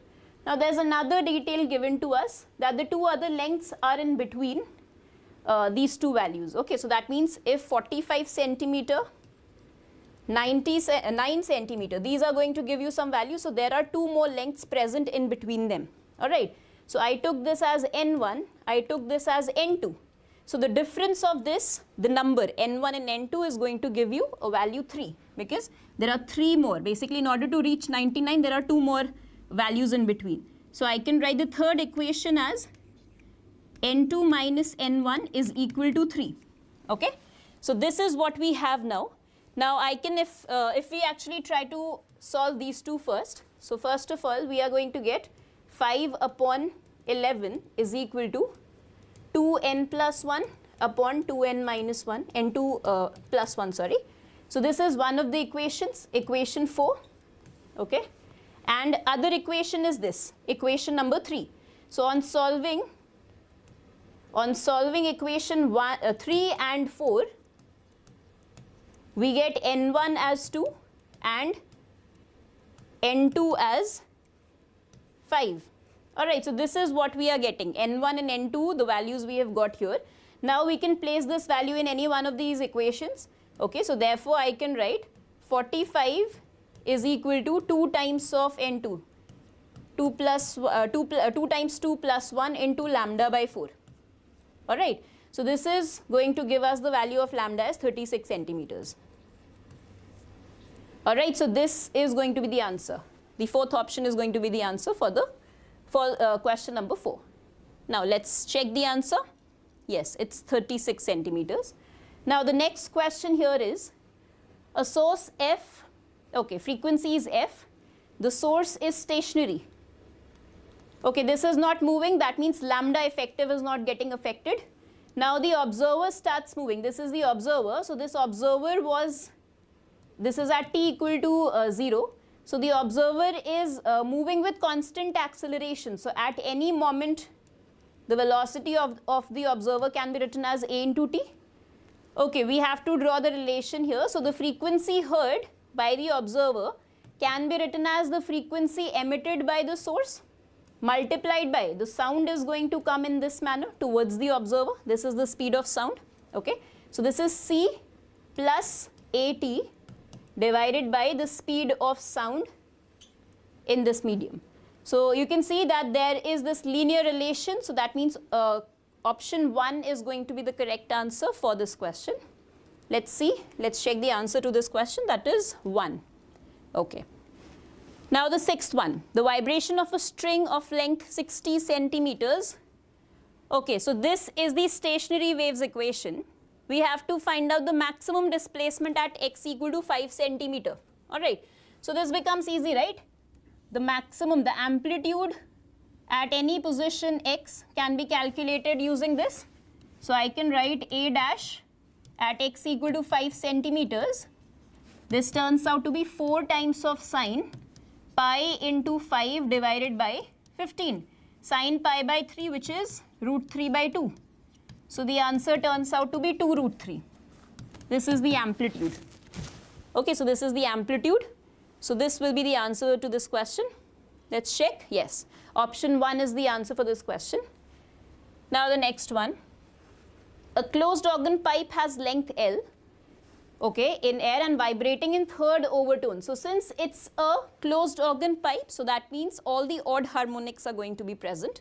So odd harmonics mean, like this is the first harmonic, then third, fifth, seventh. We are interested in the third overtone. So this is the first overtone. Okay, similarly, this turns out to be the third overtone. We are interested in the third overtone right now. Okay, so that means if this is the closed organ pipe, fine. So this point is always going to give you a node. Okay, so the displacement nodes and antinodes can be drawn in this manner. Alright, so this is how the displacement nodes and antinodes can be drawn. Fine. So we have to find out the amplitude at a distance L by 7. So see, this complete length L has been divided into, this complete length has been divided into 7 times of lambda by 4. We can actually write it in this manner because node and an antinode are always at a minimum separation of lambda by 4. So L by 7 is turning out to be lambda by 4. Alright, that means it is the minimum separation between the consecutive node and an antinode. So this is lambda by 4. So by looking at this arrangement, you can see we have to find out the amplitude at this position. So from this position, lambda by 4 is equal to L by 7. So this length is L by 7. So this gives you an amplitude of A. Okay. So option A matches with this for this question. First option. So the answer turns out to be option A. All right. Next is question number 8. Two vibrating tuning forks produce a progressive waves. Okay. So this is one of the equations. That is the other equation. We have to check for the beats and the ratio of maximum and minimum intensity. All right. So see, for the beats, we are interested in the frequencies. This is omega 1. This is omega 2. So I can write F1 is equal to, or F is equal to omega upon 2 pi. So this implies frequency for the first wave turns out to be 250 hertz. And frequency for the second wave turns out to be 253 hertz. Alright, so beats, we are interested in beats here. So beats turn out to be difference of these, that means 3 hertz. Alright, so there are two options with 3 hertz. Let's see which is going to match. Now we have to find out the ratio of maximum to minimum intensity. Alright, so now as we know, maximum intensity can be written as A1 plus A2 whole square. This is A1, amplitude for the first one. This is the amplitude for the second one, A2, right? So this turns out to be A1 plus A2 whole square, which gives you 4 plus 2, 6. This is 36. Now similarly, I minimum is turning out to be A1 minus A2 whole square. That is 4 minus 2 whole square. That is going to give you a value of 4. So intensity ratio I max by I min can be written as 9. Okay, so that means this option is going to be the answer. Option 2 is going to be the answer for question number 8. All right, let's check the answer. Yes, this is the answer. Now the next question, a simple harmonic wave is represented by a relation this. It's a traveling wave, we can see that. Okay, maximum particle velocity, Vp max, that is the maximum velocity of a particle, which is actually equal to A omega. All right. Now this is equal to 3 times the wave velocity. So 3 times the velocity of wave. Okay, so I can see from this equation, amplitude is A naught. Omega is 2 pi multiplied by the frequency. This is equal to 3 times the wave velocity. So the wave velocity is coefficient of t, 2 pi into frequency upon coefficient of x, that is 2 pi upon lambda. All right. So see, we are interested in finding out the value of lambda. This 2 pi nu is getting cancelled. So lambda turns out to be 2 pi a naught upon 3. So this turns out to be the lambda, value of lambda for this progressive wave, okay? Now, let's check the answer. Okay, so the second option is the correct answer. Now the 10th question, two blocks of masses 10 kg, 40 kg and 20 kg. All right, so this is 40 kg and this is 20 kg are connected by a wire that has, okay, so its linear mass density is given to us. This mu is equal to 1 gram per meter. That means 10 to the power minus 3 kg per meter. All right. Now we have to find. So there is this horizontal force that is being applied on 20 kg. All right. So definitely this force is going to create tension in the string. And the velocity, the speed of the disturbance, the transverse wave in the string is given. So velocity of wave is given as 400 meter per second, which is root of t by mu. All right. So we need to find out the tension. And finally, ultimately, we have to find out the value of F. Okay, so from this equation, I can see, first of all, acceleration of this complete arrangement can be written as force upon total mass, that is 60 kgs. All right. Now tension, since I'm interested in T, so T can be written as mass 40 kg into acceleration. All right, so this is the value of tension. So if we place it here, this is 400 is equal to root of, this is 4F by 6 times of mu. Mu is 10 to the power minus 3. Right, so when we place this value, we get the value of force as 240 newtons. All right, now let's check the answer. These are simple questions, okay? So these are direct formula based questions which we can actually solve. So this is 240. Now question number 11. So there is this massless rod, okay? AB and CD are the two strings and it says that, all right, so there is at a distance x from B, there is a mass m attached to it, okay, as we can see from the diagram. So it is observed that the frequency of first harmonic, that is the fundamental in AB. So here the fundamental frequency is going to be somewhat like this, all right, and is equal to the second harmonic frequency in CD. So for the second harmonic, it's going to be somewhat like this, all right. So that means this is the stationary wave created in string 1. I'm assuming the tension in the string 1 as T1, and in string 2, I'm assuming the tension as T2, all right. So we are supposed to find out the value of X, okay. So now, let's see length of BO. Fine, so first of all, I'm using this concept here. So frequency for AB and these are equal, all right. So it is observed that these two frequencies are equal. So I can write this as 1 upon 2L times of root of T1 divided by mu. Now see, these are two identical strings. That means mu is going to be the same, length is going to be the same for both. Now this is equal to, for CD, it's going to be 2 upon 2 times. Okay, so everything else is getting cancelled. So T1 turns out to be 4 times of T2. This is the first relation that we are getting. Now next is, as we can see that this object is not rotating, this complete system is not rotating. So the second relation turns out to be net torque is 0 because it is in rotational equilibrium. Okay, so if I write the torque about this position, so I can write T1 into X should balance T2 multiplied by L minus X. Okay, this is what we have. Now if we place the value of T1 and T2, if I place the value of T1 over here, so we get X is equal to L by 5. All right, so we are using this equation and this equation to get the value of X, all right. So the answer is going to be L by 5. Let's see. Yes, it's going to be L by 5.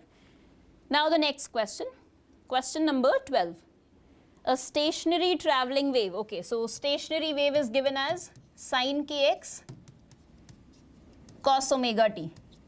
All right, and there is another wave that is a traveling wave. y2 equal to a sin omega t minus kx. All right, so these are two positions where phase difference phi1 and phi2 in these waves are given to, we have to calculate. We have to find out the ratio basically. So see, I'll be solving for this. x1 is given as, I'll write it as k times of x1, which is pi by 3. Okay, and there is another data, k times of x2. This is given as 3 pi by 2. All right. So see, if this is the medium in which the standing wave is generated, so for kx is equal to 0, we are going to get a node. So this is a node at kx equal to 0. Now another node will be at kx equal to pi. All right. Because sine 0 is 0, sine pi is again going to be 0. So these are the two consecutive nodes. Now the next node will be at kx equal to 2 pi. All right. So now I'll mark these positions. So for the first one, at a distance x1, the value of kx is turning out to be pi by 3. All right. So definitely it is between 0 and pi. So if this is the standing wave that we are getting over here, all right. So it can be somewhere here. I'll mark it here. So this is, suppose x1, so pi by 3. Suppose it's over here. All right, so this is pi by 3. Fine. And the second one is 3 pi by 2. That means it is greater than pi. So 3 pi by 2 implies from this position it is somewhere here. Okay, kx2 is equal to 3 pi by 2. So since you can see these 2 points are actually on either sides of a node. So on the left side we have 1 point and on the right side we have the other point. So the phase difference between these two is going to be pi. Alright, so phi 1 is turning out to be pi. Right. Now next is, for this travelling wave we are supposed to find out phi 2. So for this travelling wave we can always write the value of phase difference as 2 pi by lambda multiplied by this, the difference of, or instead of lambda I can just write it as k because that is actually k. This can be written as k times of x2 minus x1, that is the path difference between these two positions. So k into x2 is given as 3 pi by 2 and k into x1 is given as pi by 3. Alright, so this is turning out to be 7 by 6 phi 2. And we are interested in phi 1 by phi 2, 7 by 6 pi. So therefore, phi 1 by phi 2 is going to be equal to pi upon 7 pi by 6. That is equal to 6 by 7. Okay, so answer for this is going to be the fourth option, that is 6 by 7. All right. Let's check the answer. Yes, it is 6 by 7. Now the next question, 13th. Now see, I can, see here we have a rod whose Young's modulus is given, okay. Now first of all, when this hammer is actually hitting, this is being hammered suppose, so definitely there will be some disturbance here and it's an elastic rod, so the disturbances are going to travel in the form of compressions and rarefactions, okay. So there will be a disturbance which will be moving in this manner with some speed Vw, then it is getting reflected back with the same speed Vw, alright. So these are the speeds with which the wave is traveling. Now if I want to find out the time taken by the pulse to go back, basically come back to the original position. So in this I can write time as the total distance travelled 2 times of the length of the rod. So the length is 100 meters divided by speed of the wave. Okay.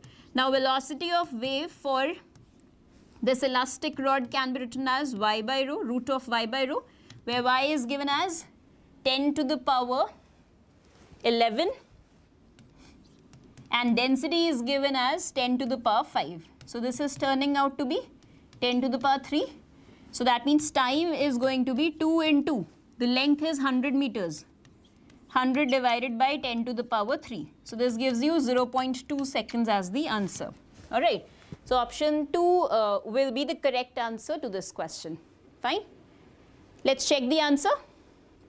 Yes, this is the correct answer. Now let's move on to the 14th question. An ideal organ pipe resonates at successive frequencies. Alright, these are the frequencies. I'll assume this to be f0 suppose. Then this seems to be 3 times of f0 and this seems to be 5 times of f0. So by looking at this arrangement, and it is written, these are the successive frequencies, that means one after the other. So that means these are the odd frequencies, that implies this is definitely going to be an organ pipe, closed organ pipe. Okay. So here, because we are talking about an organ pipe, so it is closed at one end and open at the other. So out of these two options, now we have to select. Now see, I can write, if I take the difference of any two of these frequencies, so I can write 150 minus 50 is equal to 3 minus 1 into F naught. Right, so this is 100 divided by 2. F naught can be written as velocity of sound upon 4 times of L, right, where L, okay, we have to find out the value of L here. These are the two possible values here, and the speed of sound is given to us. So this turns out to be 50 into 4. Okay, this is going to be 340 by L. Alright, so L turns out to be 340 divided by 200. Alright, so this is turning out to be 1.7 meters. So that means this is going to be the correct option. Third option is going to be the correct option to this question. Let's see. Yes, third option is the correct answer. Next is question 15. Okay, so we have a graph of frequency versus time. Now let's look at the data here. It gives that, okay, so the observer is stationary, the observer is not moving. I'm assuming this is the observer. Alright, so this observer is not moving at all. And the frequency emitted by the source is given as nu naught, fine. Velocity of the source is given as 30 meter per second. So the source is moving with a constant velocity, it says. Now the apparent frequency varies with time according to this equation. Okay, they have not mentioned anything about the position of the station, the source, or any basically how is it moving. So I'm assuming any random direction. So I'm assuming, suppose this is the source.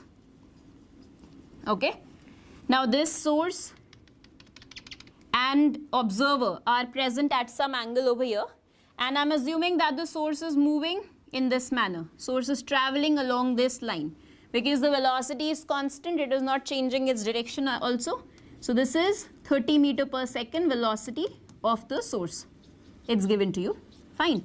So now here, this angle is theta, suppose. So for this particular moment, I can actually write the frequency as the frequency heard. See, we have to select the incorrect option.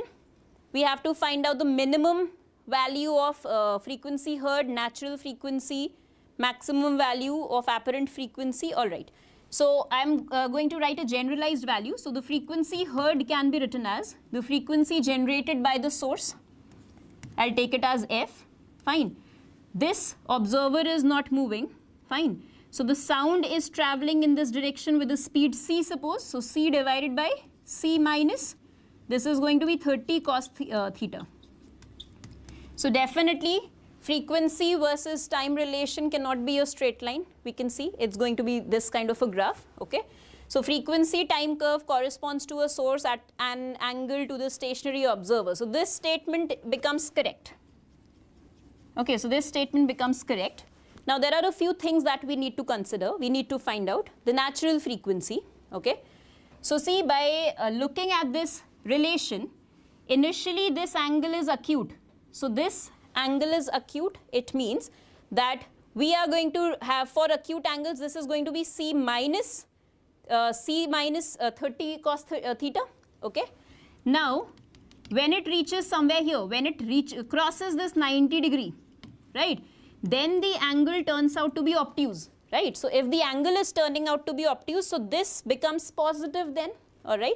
So this implies, because the source is moving away from the observer, so definitely at this position, when the source reaches, okay, before this position and after this position, the concavity of the graph is definitely going to change. All right. So that means this is the position where the velocity, the frequency heard, like this was the speed of sound, and this velocity 30 meter per second does not have any component along the line joining them. All right. So by looking at this arrangement, we can see that when theta turns out to be 90, if theta is going to be 90 here, then the frequency is going to be the natural frequency. Okay, and by looking at the graph, we can see that this is the position where the concavity of the graph is changing. All right. So this is the point where the frequency is going to be 1000 hertz. Alright, so this is the natural frequency f0. So basically this is f0, the natural frequency. So that means this statement is also correct. Fine. Now we have to find out the minimum and maximum. So since we have this equation, so I can find out, like if I take the value of cos theta as 1, okay, so I can find out the maximum value of frequency. So f dash max can be written as f0 into the speed of sound taken is 300, alright, whole divided by 300 minus 30. Alright, so this is going to be, when you are taking cos theta as 1, this is what you are getting. So the denominator is becoming minimum here, so this means the frequency is maximum. So this value turns out to be around this 111.11 hertz. Alright, so that means this becomes correct. Now similarly, we have to find out the minimum frequency. So I can take the value of cos theta as minus 1. So f dash minimum is going to give you f0, because f0 is 1000. Okay, so this is going to be 300 divided by 300 plus 30. Alright, so this value is going to come out to be around 909 hertz. Alright, so that means this is not the minimum frequency, as f minimum is approximately equal to 909 hertz. Okay, so that means this option becomes incorrect. Option 1 is going to be incorrect. Fine. Next, let's check the answer. Yes, option 1 is the incorrect answer. Incorrect option. Now the next one, sound wave traveling along x direction is positive x direction is given as this. Bulk modulus is given. We have to select the correct relation. Okay, so now if this is y, basically the displacement equation of a sound wave. So by looking at this equation, I can write this as y is equal to amplitude sine of kx. Since this is moving towards positive x direction, so this will be minus omega into t. Alright. Now see, pressure, the change in pressure. Alright. Basically the extra pressure, or we can say the change in pressure, this is equal to minus b into del y by del x, where b is the bulk modulus, del y by del x is the slope of this equation, displacement equation. Okay, so now we can actually write this dp as equal to minus the bulk modulus. Okay, there is this a, I'm differentiating is this is going to be k cos of kx minus omega t. Alright, we are interested in finding out the excess pressure. This is the excess pressure that we are talking about. So the excess pressure, the amplitude of this excess pressure. So this can be written as delta P or dP naught, which is BAK. So B has a value of 5 times 10 to the power 5.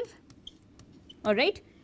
A has the value of 10 to the power minus 4, and K has the value.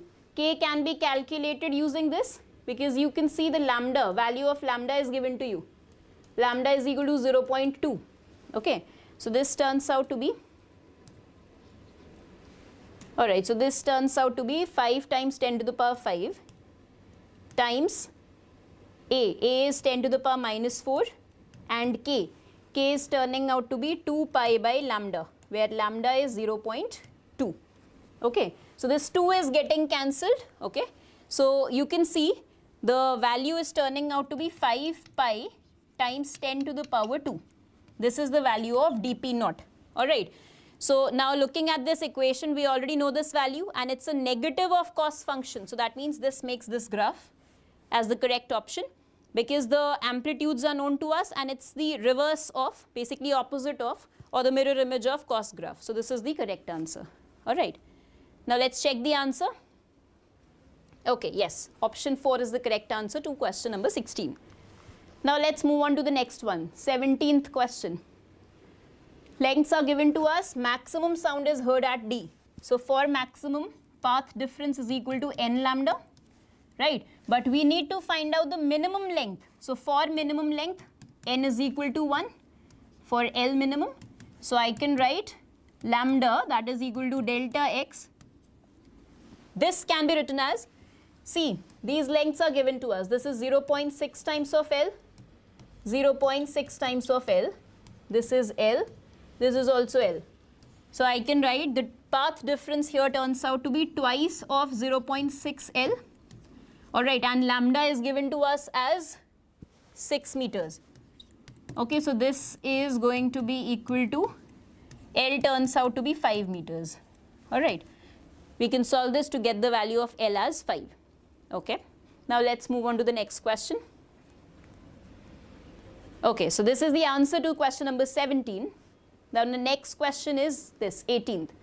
An organ pipe of length L is sounded together with another organ pipe of length. All right, so see, this is an open organ pipe. So for the first one, the frequency is 1 upon 2L into velocity of sound. Okay, I'm considering the velocity. Okay, it's given, the velocity is given as V. I'm taking it as V as it is. Now it is sounded together with another open organ pipe, okay, of length L plus X. So this is going to be 2 times of L plus X. All right, in their fundamental tones. So speed of air is V. The beat frequency, delta F, the beat frequency will be V by 2, 1 upon L minus 1 upon L plus X. So we can solve this to get Vx upon 2 times of L into L plus X. So see, this inequality is given. X is very small. So this actually can be written as Vx upon 2 times of L square, right? Because here, if I take L common, so this will be 1 upon X by L. So since X is very small, so this can be neglected. So this is what we get, all right, for this particular part. So the answer turns out to be Vx upon 2L square. Question, this question 18 will have the correct answer as option number 3. All right, let's check the answer. Yes, that's correct. Let's move on to the next one. Okay, so this is the equation of a traveling wave which is given to us. This seems like a very simple question, direct. There is no solving to it, all right, because it's, you just have to find out the equation of a traveling wave as a function of time. And as we are all aware that equation of a traveling wave is always v plus minus vt, a function of v plus minus vt. Now the wave is traveling with velocity 5 meter per second in positive x direction, okay. So this implies for this question, we can actually write it's moving towards positive x axis, so minus x minus 5 into t. So wherever we have x here, replace this by x minus 5t, all right. So see, this is x square minus 5t, not correct. We are just going to replace this x by x minus 5t. This is the correct one. This is not the correct because this seems like basically x plus 5t means it is moving towards negative x axis. Now here, this is also not correct. So the correct option will be question for this question is option 2. Okay, so this is the correct answer. Next, question number 20. A vibrating string of certain length L under tension T resonates, all right. So since the string is resonating, so its frequency is going to be equal to the frequency of whatever is given to us, okay. Corresponds to the third harmonic of an air column of length 75 centimeters, closed, a tube closed at one end, all right. That means this is the air column, its frequency is suppose F2, its height is going to be 75 centimeters.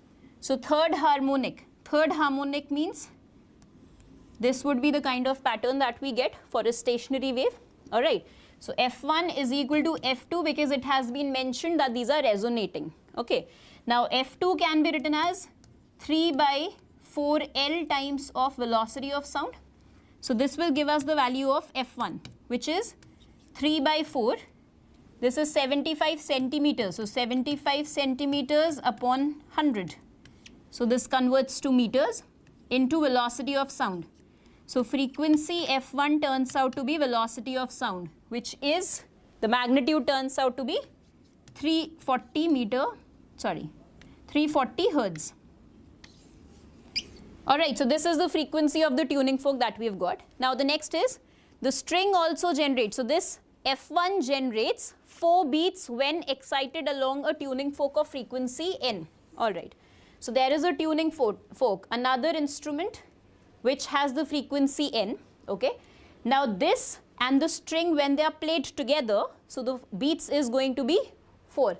So we can have two possibilities. First is n can be greater than f, so n minus f1 is going to be 4 hertz, or there can be another possibility that n can be lesser than f1. So this is f1 minus n is equal to 4 hertz. These are the two possibilities. Let's see what all data is given to us. Now it says when the tension in the string is slightly increased. Okay, so when T increases, if T increases, then frequency F1 increases, right? Frequency F1 increases, and it says that the beats reduce to 2 per second. Fine. So let's see. If I take a number line for this arrangement, number line. So on a number line from left to right, the numbers increase. All right. Numbers increase from left to right. So the frequency of the tuning fork remains constant, all right, but when f1 is lesser than n, okay, that means the thread, its frequency is lesser, so it will be occupying a region towards left of n, and if f1 is greater than n, then it will be occupying a region away from n, that means towards right. This is going to be 4 hertz. This was the data given as 4 hertz, right? Now when the frequency increases, okay, so frequency increases means, that means the new frequency f1 dash shifts towards right, and this also f1 double dash shifts towards right, okay.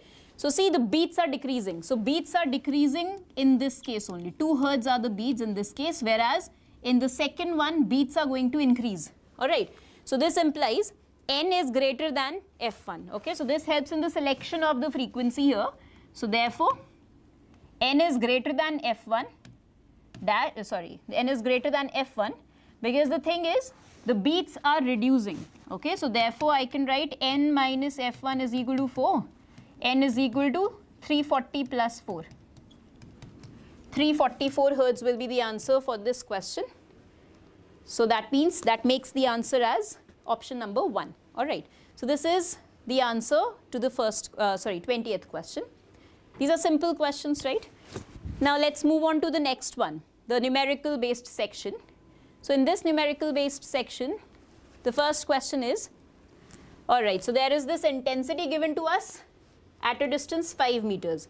Now the intensity at a distance, all right, so see, this question has the source as a point source. So point source will always have the intensity inversely proportional to its square of the distance. Fine. So I can write I1 into R1 square is equal to I2 into R2 square. I1 is given as 1 times 10 to the power minus 8. All right, and R1 square is 5 square. And I2 we have to calculate, whereas R2 is given as 25 square. So this turns out to be 10 to the power minus 8 divided by 25. Fine, so which is going to give you 4 times 10 to the power minus 10. We have to find out the intensity in this term. So this is the answer. So the answer to this question will be 4. Okay, so let's check the answer. Yes, it's 4. Now the next question. An ant with mass m standing peacefully on top of a horizontal stretched rope. So this is a stretched rope, okay. So there is this wavelength is given to us, fine. Okay, lambda is given to us. It says that ant feels weightlessness momentarily. All right, so suppose the ant is sitting over here. So that means if this transverse wave is traveling in this manner, so the ant reaches at this position. Okay, minimum value of amplitude, right? So minimum value of amplitude means we need the value of this A. Okay, so for this, if I draw the FBD of the ant, so this means mg will be acting in the downward direction. normal will be in the upward direction, but weightlessness means n is equal to 0, all right. And since it is lying at this position, so this position will have an acceleration which is omega square into amplitude, okay. So this implies we can write mg should balance m into omega square into a, because normal is 0, which actually implies g upon omega square is equal to a, okay. Now see, in order to find out the value of omega, few values are given to us. I can write amplitude as g divided by omega square. Omega square means this is 4 pi square into f square. Now see, g is given as pi square, so this turns out to be g is getting cancelled here, okay. So I can write this as 1 upon 4 into frequency. Now frequency square is velocity square upon lambda square, right. So this is what we are getting. Now amplitude is turning out to be, lambda is given as 0.5 square upon 4 times of, velocity can be written as T by mu, tension is this, okay. So this is tension, that is 3.125 upon mu, mu is given as 0.1, all right. So this is how we calculate the amplitude over here. So this is going to give you a value which is equal to 2 mm, okay, because we are supposed to find out the value in mm. So this is going to give you a value 2 mm, fine. Now let's move on to the next question. Question 23. A block is suspended from the ceiling of an elevator, all right. So this elevator is, okay, linear mass density mu is given to us and the elevator is accelerating upwards, all right. So see, the main purpose of this is to find out the tension. So tension is going to be equal to m into g plus a. So mass is given as 4 and this is g plus a, that is g is taken as 10. So this is going to be 12. So this turns out to be 48 newtons, right. Now the velocity of wave that is going to be present here is going to be t, that is 48, divided by mu, that's given to us, that is 19.2 times 10 to the power minus 3, right. So this velocity turns out to be 50 meter per second and we have to find out the value of n. So this is actually 12.5 times of n. So this leaves you basically the value of n as 4, all right. So let's check the answer. Answer is going to be 4. Now the next question, 24th. A closed organ pipe and an open organ pipe, okay, 2 beats are produced. That means V upon 2L minus V upon 4L. In their fundamental mode, these are the frequency differences. This is 2. So this gives you V upon 4L is equal to 2. This is the first data given to us. Now we have to find out the beat frequency when the length of, okay, so the open organ pipe's length is halved. That means L by 2. And for the closed organ pipe, the length is double, that is 2L. So this gives you V upon L into 1 minus 1 by 8. That is equal to 7V upon 8L. So see, from this equation, V upon 8L is equal to 1. So the beat frequency turns out to be 7 Hertz. Okay. So it's again the simplest question, I guess, from this chapter. Let's move on to the next, the answer. Answer is 7. Now the last question of this test, that is 25th. A particle on a stretched string supporting a traveling waves. Okay. So 5 millisecond it is taking from the mean position. So suppose this is a traveling wave. So from the mean position, this particle is taking 5 milliseconds to reach to the maximum, basically the amplitude, extreme position. That means this particle is definitely going to perform SHM. So that means total time period is going to be 4 times of 5 milliseconds. Alright, so the total time will be 4 times of this value because it is moving to the mean position and then extreme position and so on. The motion continues. Now it says that 2 consecutive particles like this and this, they are at a separation of 3 centimeters. So this gives you a value of lambda. So this is 3 centimeters, this will be another 3 centimeters. So lambda turns out to be twice of this, 6 centimeters, which is 6 times 10 to the power minus 2 meters. We have to find out the wave speed. Wave speed is going to be lambda upon t, which gives you a value of 3 meter per second. All right. So the final answer to this question turns out to be 3. Right. So this was a very simple paper. Okay. Very conceptual paper. So, and this was the end of the chapter. Now I'd like, end of the paper. Now I'd like to invite Sunny sir for the maths discussion. Hello sir. Yeah. Thank you. Hello everyone. Now we are going to discuss the next part of part test 7. So let's discuss the part test 7 maths portion.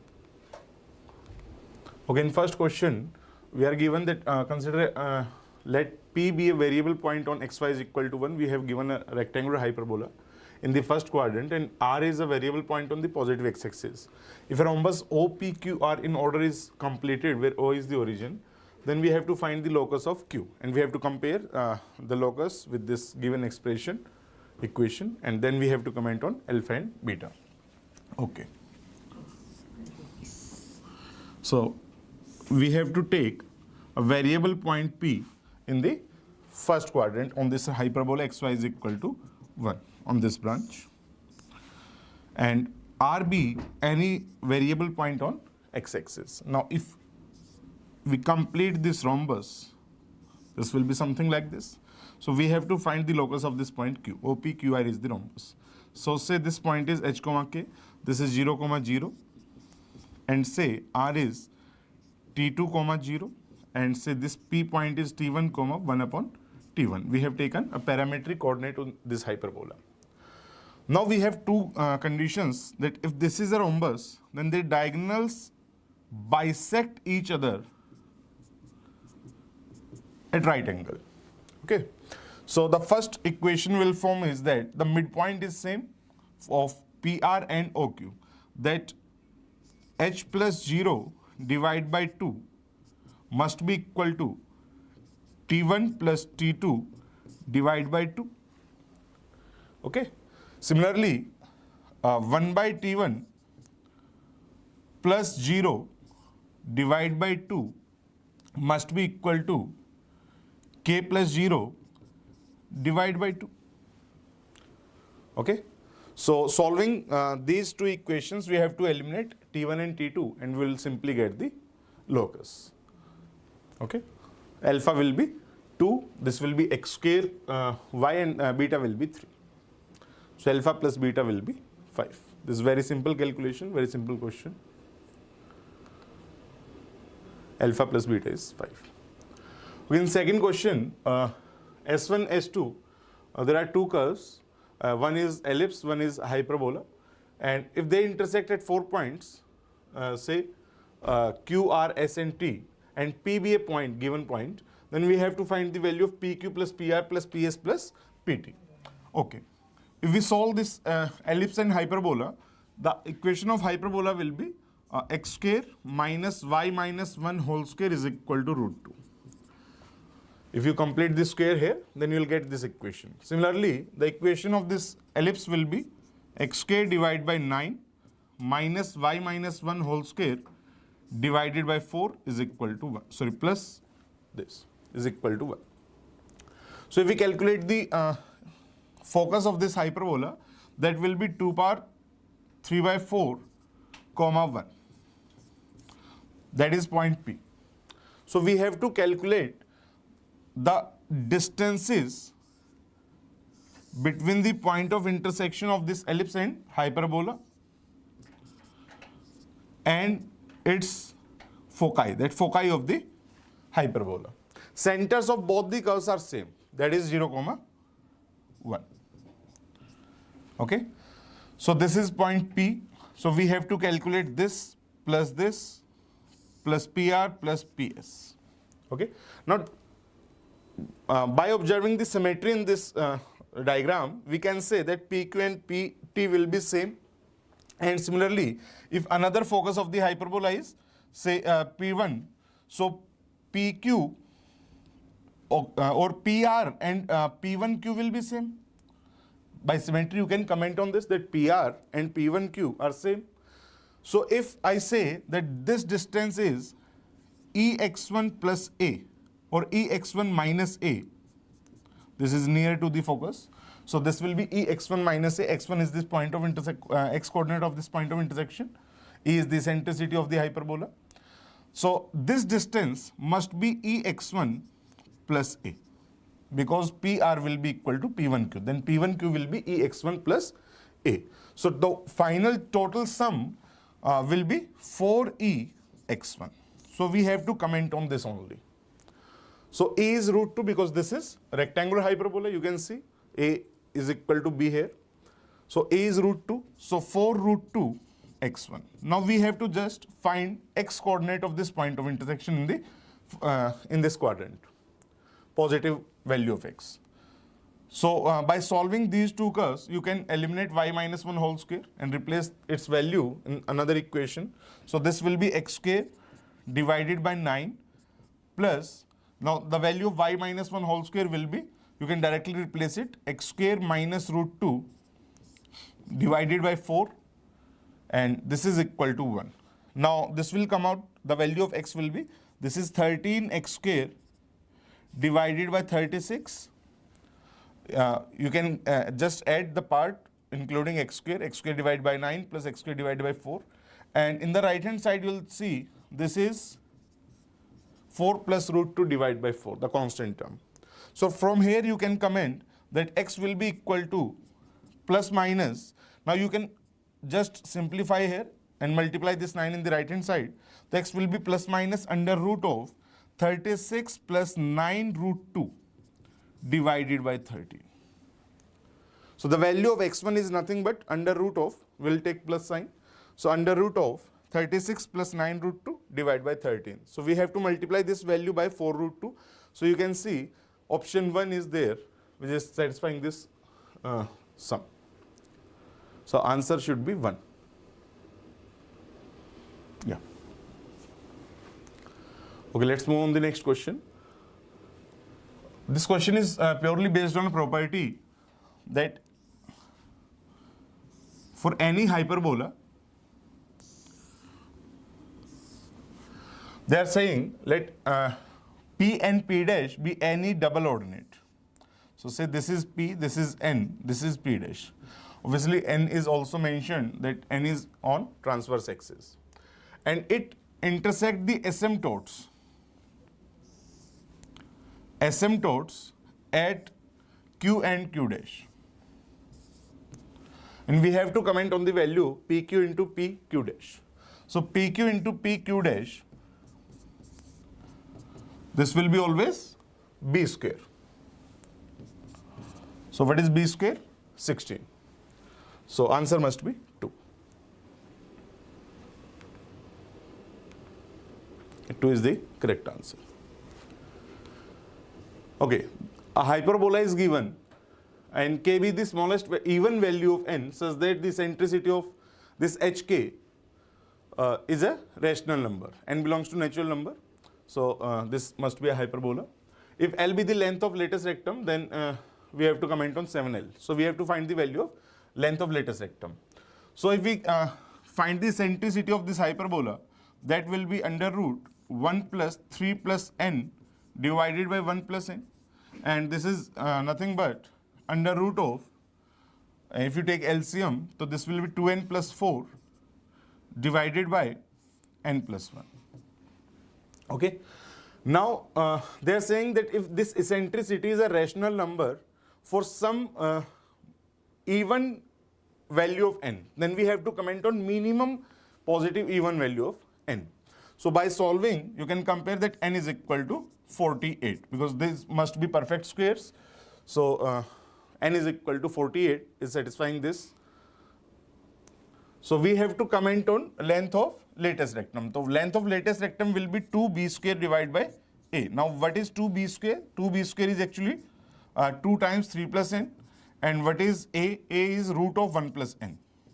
Now putting the value 48, so this will be 102 divided by 7. So L is 102 divided by 7, so we have to comment on 7L, so answer should be 102. So 3 must be the correct answer. 3 is the correct answer. Moving on to the next question. A tangent with slope m to the parabola y square is equal to 4x, which bisects exactly two distinct chords of this given hyperbola, drawn from -2, 0. Then which is correct? Okay. So they are saying basically, if we are assuming that a tangent of slope m to this parabola, that means the tangent will be y is equal to mx plus 1 by m. Equation of tangent with in slope form is y is equal to mx plus a by m. A for this parabola is 1. Now, if any point taken on this tangent is such that that is midpoint of some chord for a hyperbola. For this hyperbola, there exist 2 points on this tangent which bisect the chord. Let's say this point is h comma mh plus 1 by m. Assuming a general coordinate of x on this line h, so we'll get y is equal to mh plus 1 by m. Now if this is the midpoint of this chord, so we can write down the equation of this chord using t is equal to s1. So equation of this chord will be xh minus 4y mh plus 1 by m minus 4 is equal to, now putting this for s1, this point in the curve, so that will be h square minus 4 mh plus 1 by m whole square and minus 4. 4 will be cancelled out. So this is the equation of this chord whose midpoint is h comma mh plus 1 by m. Now this chord passes through -2, 0. So let's pass this chord through -2, 0. So this will be -2h. This part will be 0, because if we put y is equal to 0, this will be 0, is equal to h square minus 4 into m square h square plus 1 by m square and plus 2h. Now we are getting a quadratic in h. So this quadratic is now this is h square into 1 minus 4m square,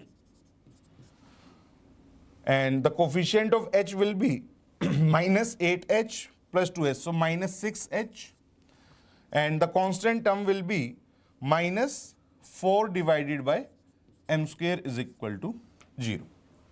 So we are getting this quadratic in h. So if we are saying that there are two different chords, so we must have two such points on this tangent.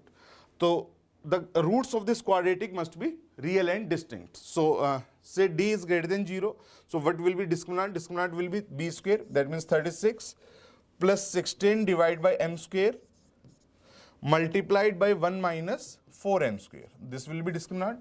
So this must be greater than 0. Taking LCM, so first 4 will be taken common and cancelled out. So now this is 9m square plus 4 minus 16m square divided by m square is greater than 0, or you can say this is nothing but 4 minus 7m square, or 7m square minus 4 divided by m square is less than 0. Solving this, we can comment that mod m must be smaller than 2 by root 7 and obviously not equal to 0. Okay. Now which of the following options satisfy this condition? Mod m should be less than 2 by root 7. So 1 and 2 are, there are two options, but m should not be equal to 0. So 2 is the correct answer. Okay. Next question. If two tangents can be drawn to two different branches of the hyperbola from the point alpha comma alpha square, then we have to comment on the values of alpha. Okay. If we take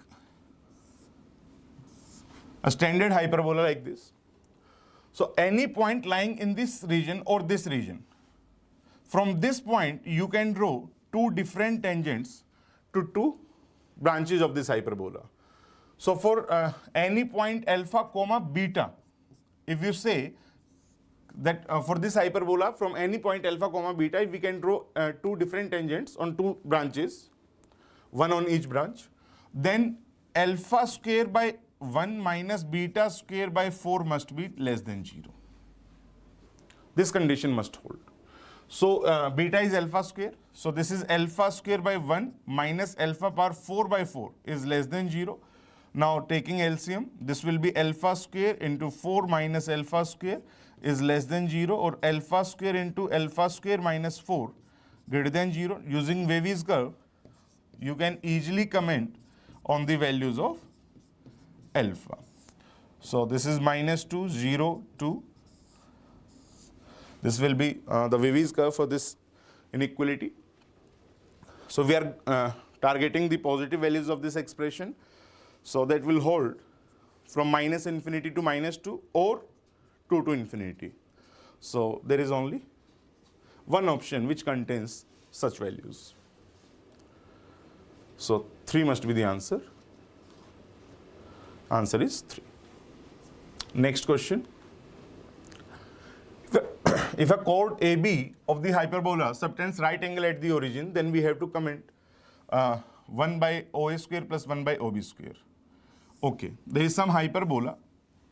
Let us say in general case, x square divided by a square minus y square divided by b square is equal to 1. Obviously, we will be taking a smaller than b. Otherwise, it won't be possible to subtend a right angle at the origin. Say at any angle theta from the center with x-axis, at a distance r1, we have taken a point on this hyperbola. So this can be written as r1 cos theta, comma r1 sin theta. And at right angle from this, further 90-degree angle, at theta plus 90, the point will be, say this distance is r2, the point will be r2 or minus r2 sin theta, comma r2 cos theta. Now this is A, this is B. This is chord AB which subtend a right angle at the center of this hyperbola. We have to calculate 1 by OA square plus 1 by OB square, that means 1 by R1 square plus 1 by R2 square multiplied by 144. Okay. Now these 2 points lies on the hyperbola only. So let's satisfy these points in the equation. So R1 square cos square theta divided by A square minus R1 square sin square theta divided by B square must be 1. So dividing by R1 square, so we'll get 1 by R1 square is nothing but cos square theta divided by A square minus sin square theta divided by B square. Similarly, you can satisfy this point in the equation of the hyperbola, and from there we'll get 1 by R2 square is nothing but sin square theta divided by A square minus cos square theta divided by B square. Now adding both these two, so 1 by R1 square plus 1 by R2 square is 1 by A square minus 1 by B square. Okay. So if A and B, or A square is 9, B square is 16, the answer of this question will be 144 times 1 by 9 minus 1 by 16. Or you can say 144 times 7 divided by 144. So answer must be 7. So 7 is the answer. Next question. If ellipse EN is drawn such that it touches ellipse EN minus 1 at the extremities of its major axis and to have its foci at the extremities of the minor axis of EN minus 1. So the story is something like this, that this is this ellipse is EN minus 1. So EN will be an ellipse which touches the ellipse EN minus 1 at the end points of the major axis, and foci of this EN ellipse will be at the extremities of its minor axis. This is something like this. Okay, center will be same for both. So if I say that AI is the length of major axis of EI and BI is length of semi minor axis of EI. So can we comment from here that if this is ei minus 1 or en minus 1, so this length will be bn minus 1. So bn minus 1 is nothing but the distance between center and focus of en, and that must be an into en. We have this relation. Secondly, we know that length of minor axis of en, semi-minor axis of en, is actually length of semi-major axis of en minus 1. So an minus 1 is nothing but bn. Okay. Now, one information is given again, if the eccentricity en of the ellipse en is independent of n, that means this eccentricity en does not depend on n, then we have to comment on the eccentricity of en minus 3 or en or en5, e5, anything, because it does not depends on n. Okay. So from here we have to eliminate, or we have to form a relation between eccentricities of different ellipse. So dividing both these, so bn minus 1 divided by an minus 1 is nothing but an en divided by bn, dividing or squaring both the sides. So this will be 1 minus e square. Let's say eccentricity of every ellipse is e. So this will be 1 minus e square. Here we can say that e square divided by 1 minus e square, because in denominator it will be bn square divided by an square. Now simplifying and solving for e, this will be e power 4 minus 2 e square plus 1 is equal to e square. So e power 4 minus 3 e square plus 1 is equal to 0. So now from here e square will be equal to 3 plus minus under root 5 divided by 2, b square minus 4ac. So we'll ignore 3 plus root 5 divided by 2, because that will be greater than 1, and this is an ellipse, so it must be between 0 and 1. So e square is nothing but 3 minus root 5 divided by 2. So e square is actually 6 minus 2 root 5 divided by 4. So you can say that this is root 5 minus 1 divided by 2 whole square. From here you can comment that eccentricity of this ellipse will be root 5 minus 1 divided by 2. So answer must be 3. 3 is the answer. Next question. A comma b is a point on the ellipse x squared plus 2y squared is equal to 6, which is at a minimum distance from the line x plus y is equal to 7. Okay, this is standard ellipse again. So the line is something x plus y is equal to 7, like this, with a minus 1 slope. So we have to find a point this a comma b. So this point is at a minimum distance from this given line. So we have to comment on a and b. Then we have to find a square plus b square. Okay. So this point is at minimum distance from this line if tangent at this point is parallel to this given line. So slope of this tangent at a comma b must be minus 1. So if I take a and b as, if this ellipse is x square divided by 6 plus y square divided by 3 is equal to 1. So this point can be written as root 6 cos theta comma root 3 sin theta. So equation of tangent at this point will be x cos theta divided by root 6 plus y sin theta divided by root 3 is equal to 1. Now this line must be parallel to x plus y is equal to 7. From here you can say that tan theta is nothing but 1 by root 2 by comparing both the equations. Okay. So if tan theta is 1 by root 2, and obviously you can see that this point is in the first quadrant. So theta is acute angle. So this is root 3. So cos theta will be root 2 divided by root 3, and sin theta will be 1 divided by root 3. So what is a comma b?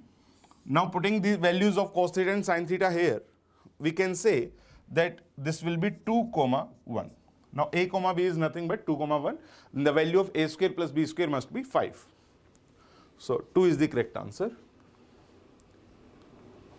Yeah. Next, this is very simple question. We have to comment that what kind of curve is this, whether an ellipse or hyperbola. So if we observe using the graphs of sine and cos, you can see root 2 will lie something here before pi by 2 and root 3 will be here. So cos of root 2 minus cos of root 3, obviously this is positive quantity and this is greater than sine of root 2 minus sine of root 3, and obviously both are positive. So if both are positive, now you can again draw the graph of y is equal to sin x and you can compare sine of root 2 minus sine of root 3. So both are positive and denominator of y square is greater than the denominator of x square. So this is an ellipse, or you can say vertical ellipse. So its focus will lie on the y-axis. So an ellipse with focus on y-axis. Very simple question. Next question. An ellipse with axis parallel to the coordinate axis cuts this parabola y square is equal to 4x at 1 comma minus 2 and touches at, so this is something like this they are talking about, that at 4 comma 4 this ellipse touches this parabola y square is equal to 4x and intersect at 1 comma minus 2. Now we have to comment on the second point of intersection. Say this point of intersection is t square comma 2t.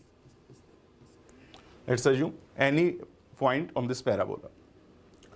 Now if this ellipse touch, say that at point P and intersect at Q, and the another point of intersection is R. So equation of any 2-degree curve which follows this condition can be written as y square minus 4x plus some constant times the expression of this line L1 and expression of this line L2, product of these two.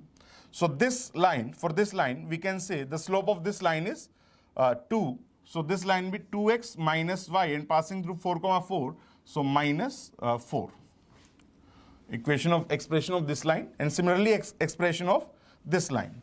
Now slope of this line will be 4 minus 2t divided by 4 minus t square, taking 2 common, 2 minus t, and you can see this will be, the slope will be 2 upon 2 plus t.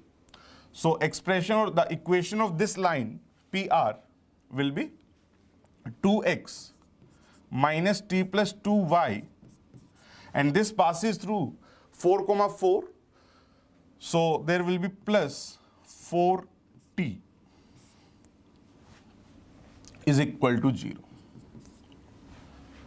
Now this will be a 2-degree curve which will always satisfy these three conditions, that it will touch the parabola at 4 comma 4, intersect at 1 comma minus 2, and intersect at some point t square comma 2t. Now if this is standard ellipse, then there will be no term in this equation which will be of something xy, x into y.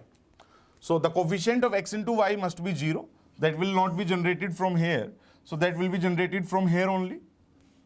So the coefficient of xy will be minus 2 times t plus 2, and from here you can say that will be minus 2. So this must be 0. This is coefficient of xy. So this must be 0. So we will get t is equal to minus 3. So if we are putting t is equal to minus 3, the second point of intersection will be 9 comma minus 6. So option 4 will be correct. If you change the value of lambda here, after putting t is equal to minus 3, you can again re-verify this curve. If you change the value of lambda, this curve can be circle, hyperbola, or ellipse, depending on the values of lambda. But that will always passes through 9 comma minus 6. Okay? Yeah, 9 comma minus 6 is the correct answer. Next question. Again, this question is based on property. The center of the ellipse is C. Pn is any ordinate. Remember, it's ordinate. So Pn. And A and A dash be the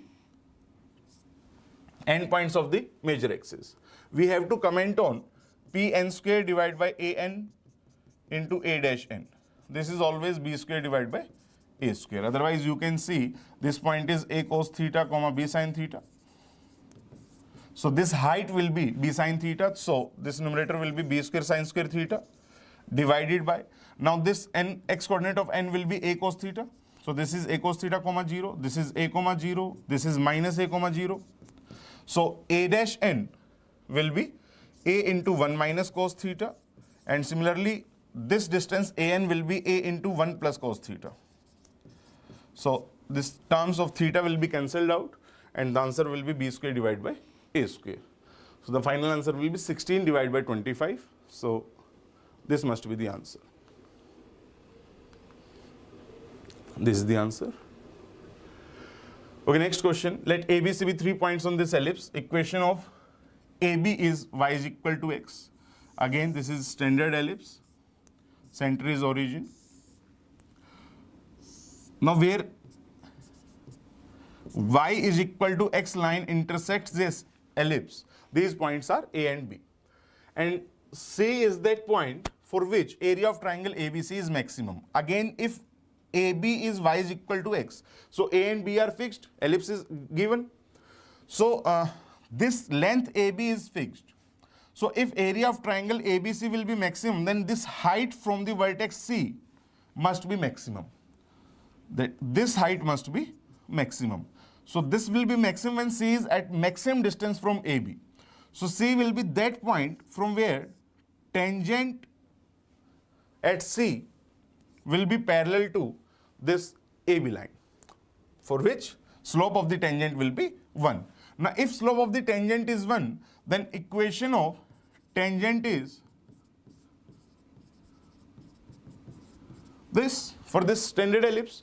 Now putting m is equal to 1 and we know a square and b square, so equation of this line will be y is equal to mx or y is equal to x plus minus root 5, because a square is 4, b square is 1. Okay, now we have to comment on area of this triangle ABC, which is maximum. So area of triangle ABC, for that we know the height from the vertex C, because that height is actually distance between these two parallel lines. So if we talk about the height, that will be C1 minus C2. One line is y is equal to x, another is y is equal to x plus or minus root 5. So C1 minus C2 will be root 5 divided by root a square plus b square, that is root 2. So that height is actually root 5 divided by root 2. If you calculate this length, then area will be calculated. If you solve y is equal to x with this point A will be 2 divided by root 5, comma 2 divided by root 5. And B will be minus 2 by root 5, comma minus 2 by root 5. So total AB distance, that will be 4 root 2 times 2 by root 5. Okay? Sorry, 4, my mistake. If this point is alpha comma alpha, then total distance will be 2 root 2 times alpha. So that will be 4 root 2 divided by root 5. Okay? So area will be half into base, that is 4 root 2 divided by root 5, into height, that is root 5 divided by root 2. Solving this, you will get that this area is nothing but 2. So maximum area of the triangle is 2. So 2 should be the correct answer. Yeah, 2 is the correct answer. Next again similar question जो हमने अभी hyperbola में किया था. Again from origin two perpendicular lines are drawn to intersect the ellipse at A and B. So this is say OA and OB. So again AB is a chord which subtends a right angle at the center. Again we have to comment on 1 upon OA square plus 1 upon OB square. So if we say this distance is R1, this angle is theta, so this point will be R1 cos theta, comma R1 sin theta. And similarly the point B will be, if this distance is R2, then R2 or minus R2 sin theta, comma R2 cos theta.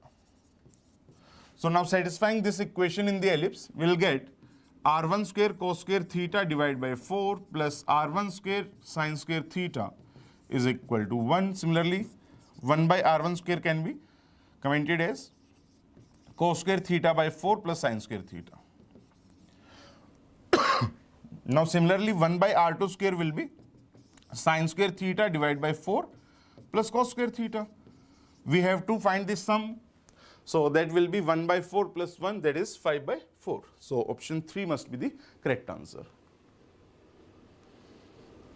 So next, the locus of point was distance from the circumcenter of triangle ABC is 2 times. Okay, first we have to find the circumcenter of this triangle. Okay, so vertex A is given 3, 2. Now there is a line L1, vertex B is image of A about this line, and there is another line L2, vertex C is image of B about L2. Okay, so this is triangle ABC. So aren't L1 and L2 are perpendicular bisectors of the sides? So that means their intersection must be the circumcenter of this triangle. So we have to just find the intersection of 4x plus 3y minus 3 is equal to 0 and x minus 3y plus 2 is equal to 0 and 4x minus y minus 3 is equal to 0. So solving x minus 3y plus 2 is equal to 0 and 4x minus y minus 3 is equal to 0, we will get circumcenter. So multiplying this by 3, so this will be 12x minus 3y minus 9 is equal to 0, adding, subtracting both these, 11x will be equal to 11, so x is equal to 1. So if we put x is equal to 1, y is also 1. So this point is 1, 1. Now they are saying that we have to find the locus of that point such that its distance from 1, 1 is 2 times the distance of from the line 4x plus 3y minus 3 is equal to 0. That means locus will be x minus 1 whole square plus y minus 1 whole square under root. Must be 2 times distance from that line, that is 4x plus 3y minus 3 divided by 5. Squaring both the sides, you will get 25 x minus 1 whole square plus y minus 1 whole square is 4 times 4x plus 3y minus 3 whole square. So option 2 must be the correct answer. Very simple question. Just if you want to ignore the calculation, you have to think this. 2 is the correct answer. Next, we have to find the area of ellipse which is confocal with this given hyperbola. Again, this is standard hyperbola. Okay. So ellipse is something like this. It is confocal with the hyperbola. Foci are same. So center will also be same. And this ellipse passes through the focus of this parabola. If you see, the focus of this parabola will be minus 1, 2. So minus 1, 2 is the focus of that parabola. So the ellipse will pass through that focus also. Okay. So center is 0, 0. We find out the focus of this ellipse, that will be eccentricity of hyperbola, that will be root of 1 plus 9 by 16, and that is nothing but 5 by 4. So now multiplying by semi-transverse axis, the foci will be 5, 0 and minus 5, 0. So from here we can comment that AE, again A is semi-major axis for the ellipse and E is eccentricity for the ellipse. So AE is equal to 5. And second equation of ellipse is x square divided by a square plus y square divided by b square is equal to 1. So this will pass through minus 1, 2. So 1 by a square plus 4 by b square, that will also be equal to 1. So we got 2 equations in a and b. Obviously after squaring this, you will say that this is a square minus b square is 25. Okay. So replacing the value of a square, we'll get 1 divided by b square plus 25 plus 4 divided by b square is equal to 1. Now this, taking LCM, this is 4b square plus 100 plus b square is nothing but b square into b square plus 25. Okay. So this is 5b square or b power 4, this is 25 b square and this is 5. So minus 20 b square is equal to 100. So this is b square minus 10 whole square is 200. So now we can comment on the value of b square. So b square is nothing but 10 plus minus 10 root 2. So this will be 10 plus 10 root 2. Because 10 minus 10 root 2 is a negative value that cannot be attained by b square. So b square is 10 into root 2 plus 1. If I replace b square here, so a square will be, you can calculate a square, that will be b square plus 25. You can add 25 here. So that is nothing but 35 plus 10 root 2. So this is a square. Now we have to comment on the area of this ellipse. So that will be pi AB. So that will be pi into A means root of 35 plus 10 root 2 and B means root of 10 plus 10 root 2. So taking 5 common, root 5 common from both these portions. So this will be 5 pi root of 7 plus 2 root 2 multiplied by 2 plus 2 root 2. Is something like this. Okay. Okay, this will be plus, my mistake. This will minus. So this will be cancelled out. Just you have to check the calculation. Question is very simple. This is b power 4 plus 20 b square. So here it will be plus 10. So b square will be minus 10 plus 10 root 2. Okay. So the final answer must be option 1. Question is very easy. Option 1 is the answer. Okay, next is equation of circumcircle of triangle formed by the tangents and chord of contact. This is very flat question. If there is any circle and there is a point P from which we are making tangents, say A and B, P and PV are tangents, and say C be the center of the circle.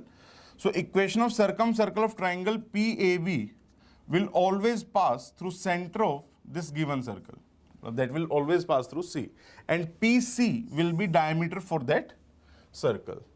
So if center of this circle is 1, minus 2 and point P is minus 1, 2, so PC is diameter. So you have to just write down the equation of a circle with PC as diameter. So that equation will be x square plus y square is equal to 5. You can see the center will be origin and it will pass through 1, minus 2 also. So 3 should be the answer. Okay. Next, if there are 4 distinct points lies on a circle of radius r, then we have to comment on K and R. Okay.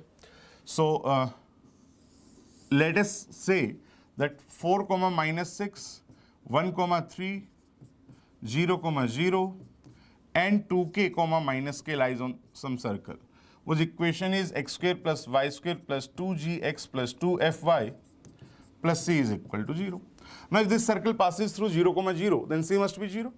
So we'll say that the equation of circle is something like this. Now pass it through 4, minus 6 and 1, 3. So let's say 1, 3 satisfies this circle. So we'll get 2g plus 6f plus 10 is equal to 0, or g plus 3f plus 5 is equal to 0. We'll get a relation between g and f. Similarly, we'll get another relation between g and f. When we'll put 4, minus 6 in this circle, so this will be 8g minus 12f. And when we'll put 4 and minus 6 here, this will be 16. So 16 plus 36. So plus 52 is equal to 0. Or this is 4g, or you can say 2g minus 3f plus 13 is equal to 0.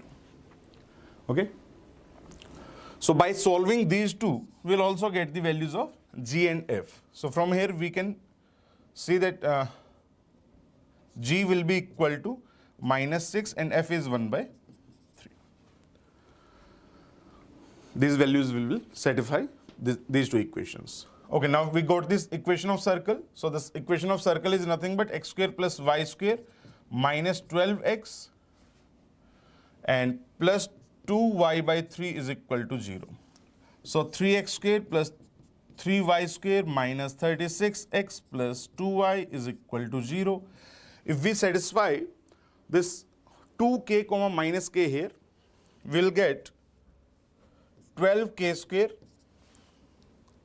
and y is minus k, so plus 3k square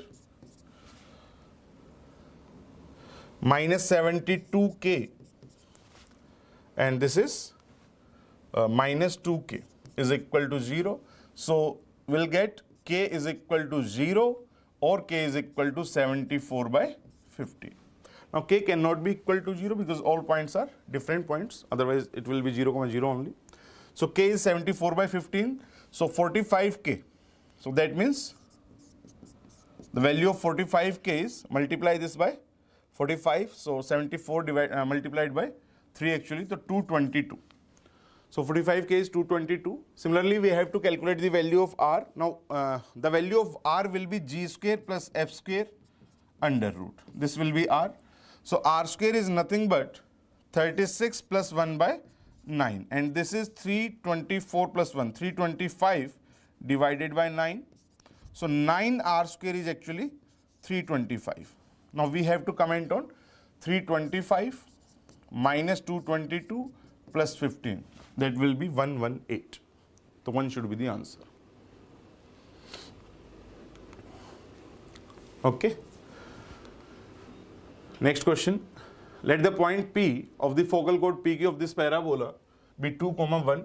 Now the parabola is, the focus is at, vertex is at 1, 5. Then focus will be, because 4a is 16, a is 4, so it will be 5, 5.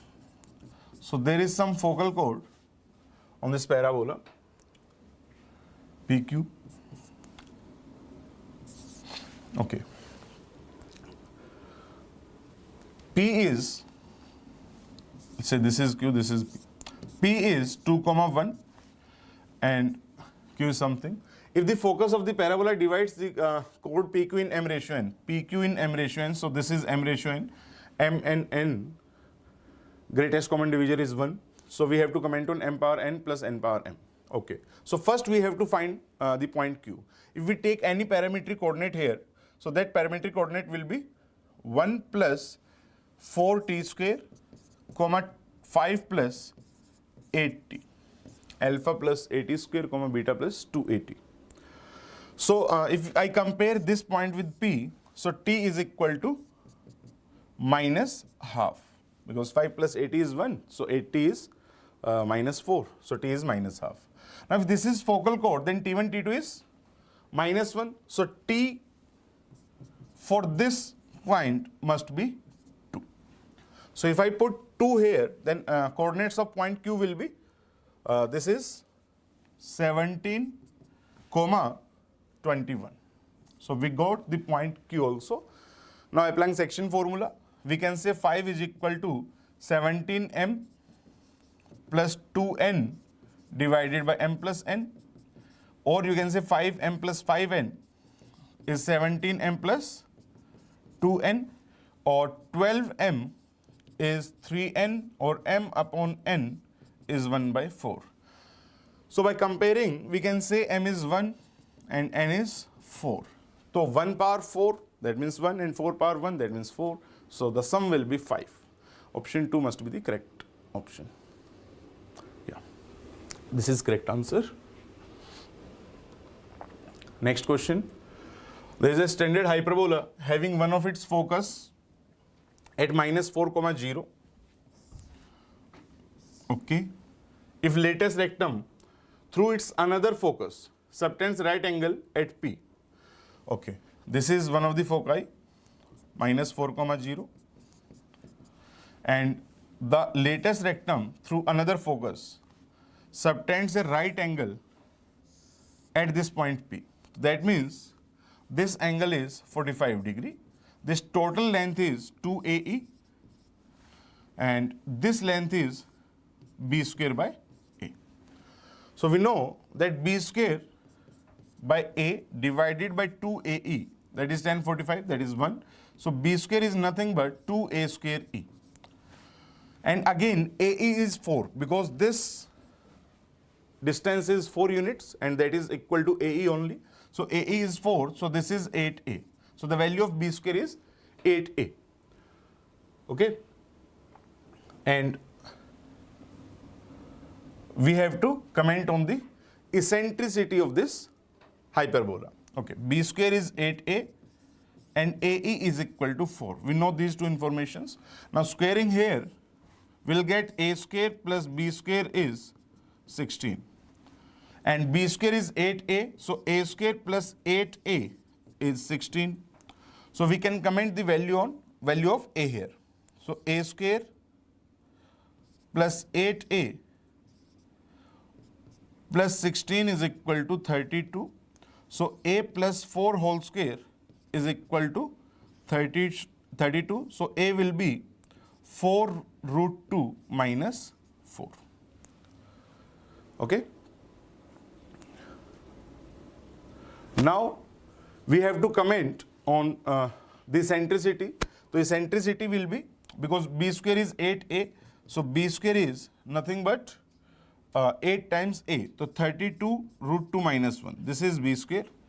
And a square is 16. Squaring here. So a square will be 16 times root 2 minus 1 whole square. Okay. So eccentricity will be 1 plus b square divided by a square. Otherwise, we can also calculate the eccentricity by this relation, that ae is equal to 4. So because we know a directly, so e will be 4 divided by a, that is 4 into root 2 minus 1. So it is cancelled out. So root 2 plus 1 is the eccentricity. Directly we can comment here. Okay. So 3 should be the answer. The answer is 3. Okay, let's move on the numerical questions.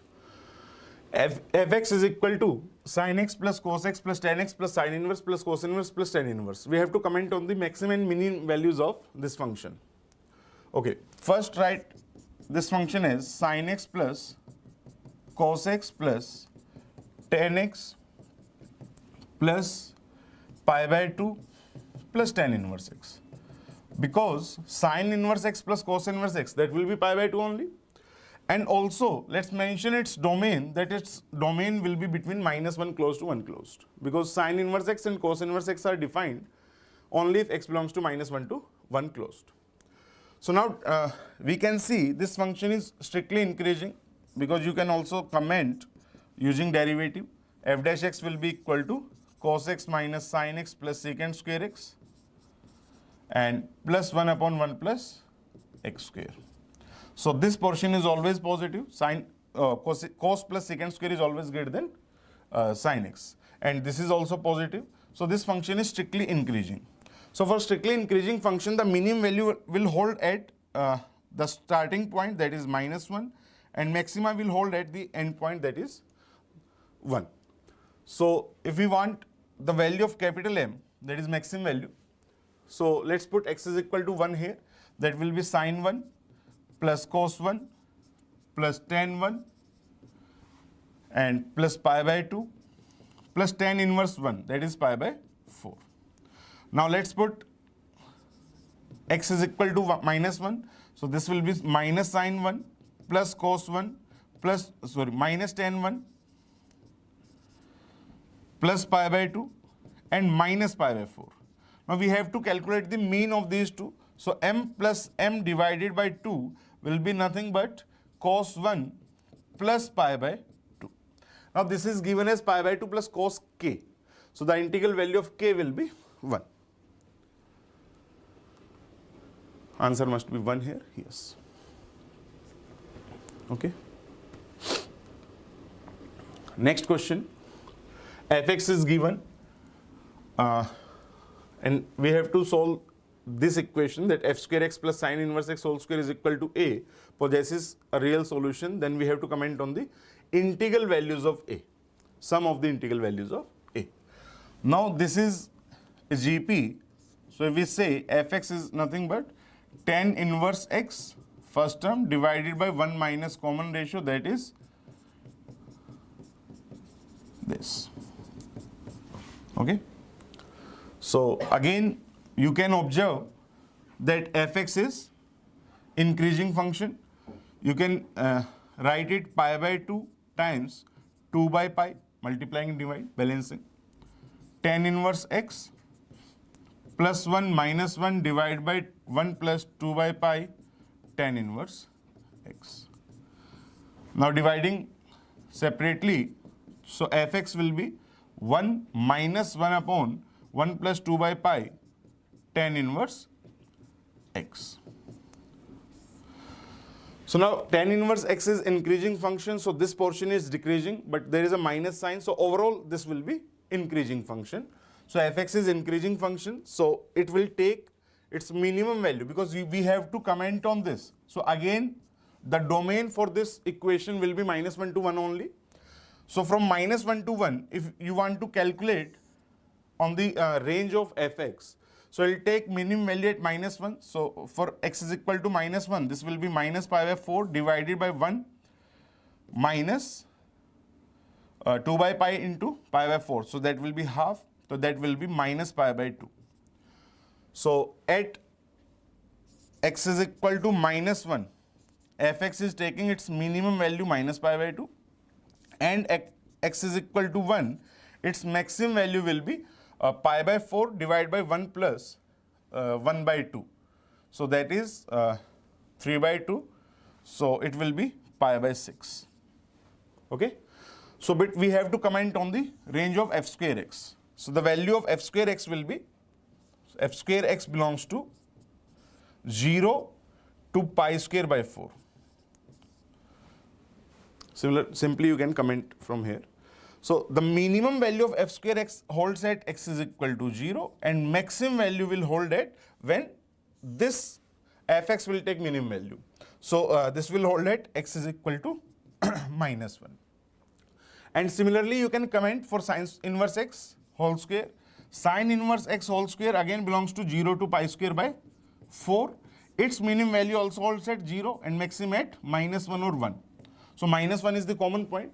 So overall addition, this plus this, can take its minimum at x is equal to 0, and which is 0, and maximum at x is equal to -1, and that is pi square by 4. So addition will be pi square by 2, which is 4 point something. So there are, if this equation possesses a solution, so a must lie in this range. That means integral values of a can be 0, 1, 2, 3 and 4. So sum of these values is 10, which is k plus 5. So k must be 5 if the sum is 10. Okay. Next, an ellipse is inscribed in a circle and a point is selected within the circle. A point within the circle is selected, but it lies outside the ellipse. Then the probability is 2 by 3. So let us take radius of this circle as a, and semi-minor axis of this ellipse as b. Semi-major axis will be a only. So the required or favorable probability will be area of this favorable region, that is outside the ellipse but inside the circle, divided by total area. That will be the probability.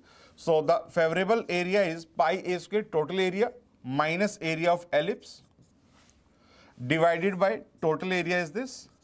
So this must be 2 by 3.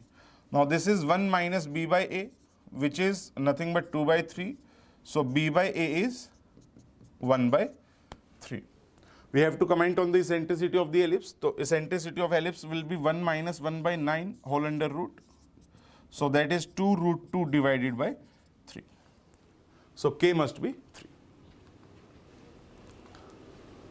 These are very simple questions. Okay, for a positive integer n, consider the point P with abscissa n. There is a hyperbola.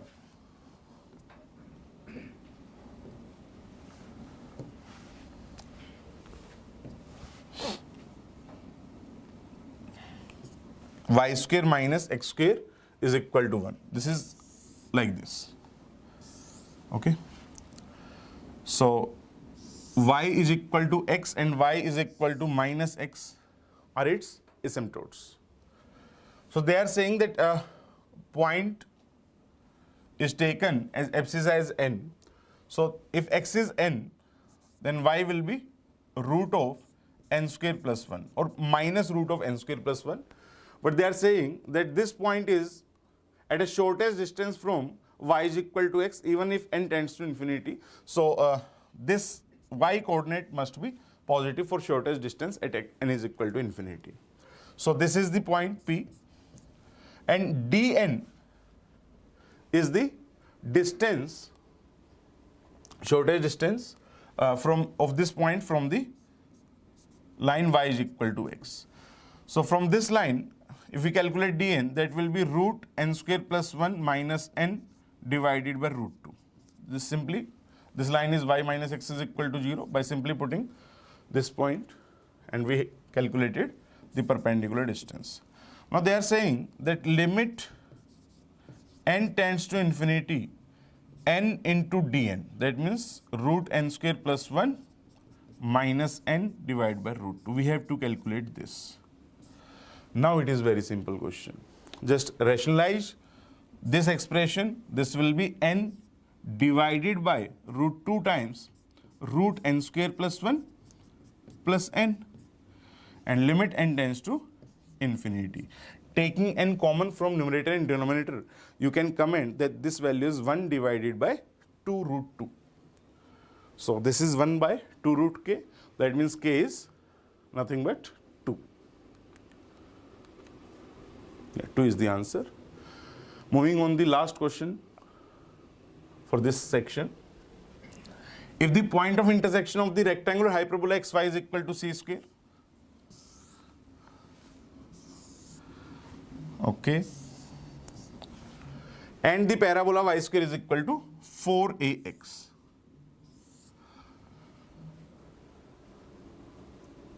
They are saying the tangents at this point of intersection to the rectangular hyperbola and to the parabola makes angle theta and phi respectively with the axis of x. So this angle is phi. So we have to find a relation between tan theta and tan phi. Okay, let us say this point is alpha comma beta, this point of intersection. So first of all, alpha into beta is c square and beta square is 4a alpha. We know these two relations. Secondly, the tangent at this point is having or making an angle theta with the positive x-axis, then tan theta is actually slope of this tangent. So if we write the tangent at alpha comma beta on this curve xy is equal to c square, the equation will be x into beta plus alpha into y is equal to 2c square. So tangent of for the hyperbola, slope of the tangent of the hyperbola will be minus beta by alpha. So tan theta is actually minus beta by alpha. We got a first relation. Secondly, slope of tangent to this parabola at alpha comma beta. So if we write down the equation of tangent, so y into beta is equal to 4 into x plus alpha divided by 2. So slope of tangent to the parabola is nothing but 2a divided by beta, that is tan phi. Okay.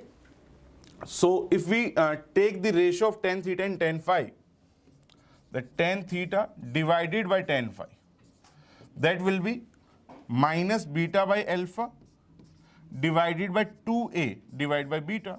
So this will be minus beta square divided by 2a alpha, and beta square is nothing but 4a alpha.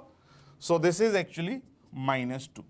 So we can say that tan theta is minus 2 tan phi. So from here you can compare this relation and you can comment that the value of k is the value of k is 2, because that is minus 2 and it's minus k. So k is 2. Thank you.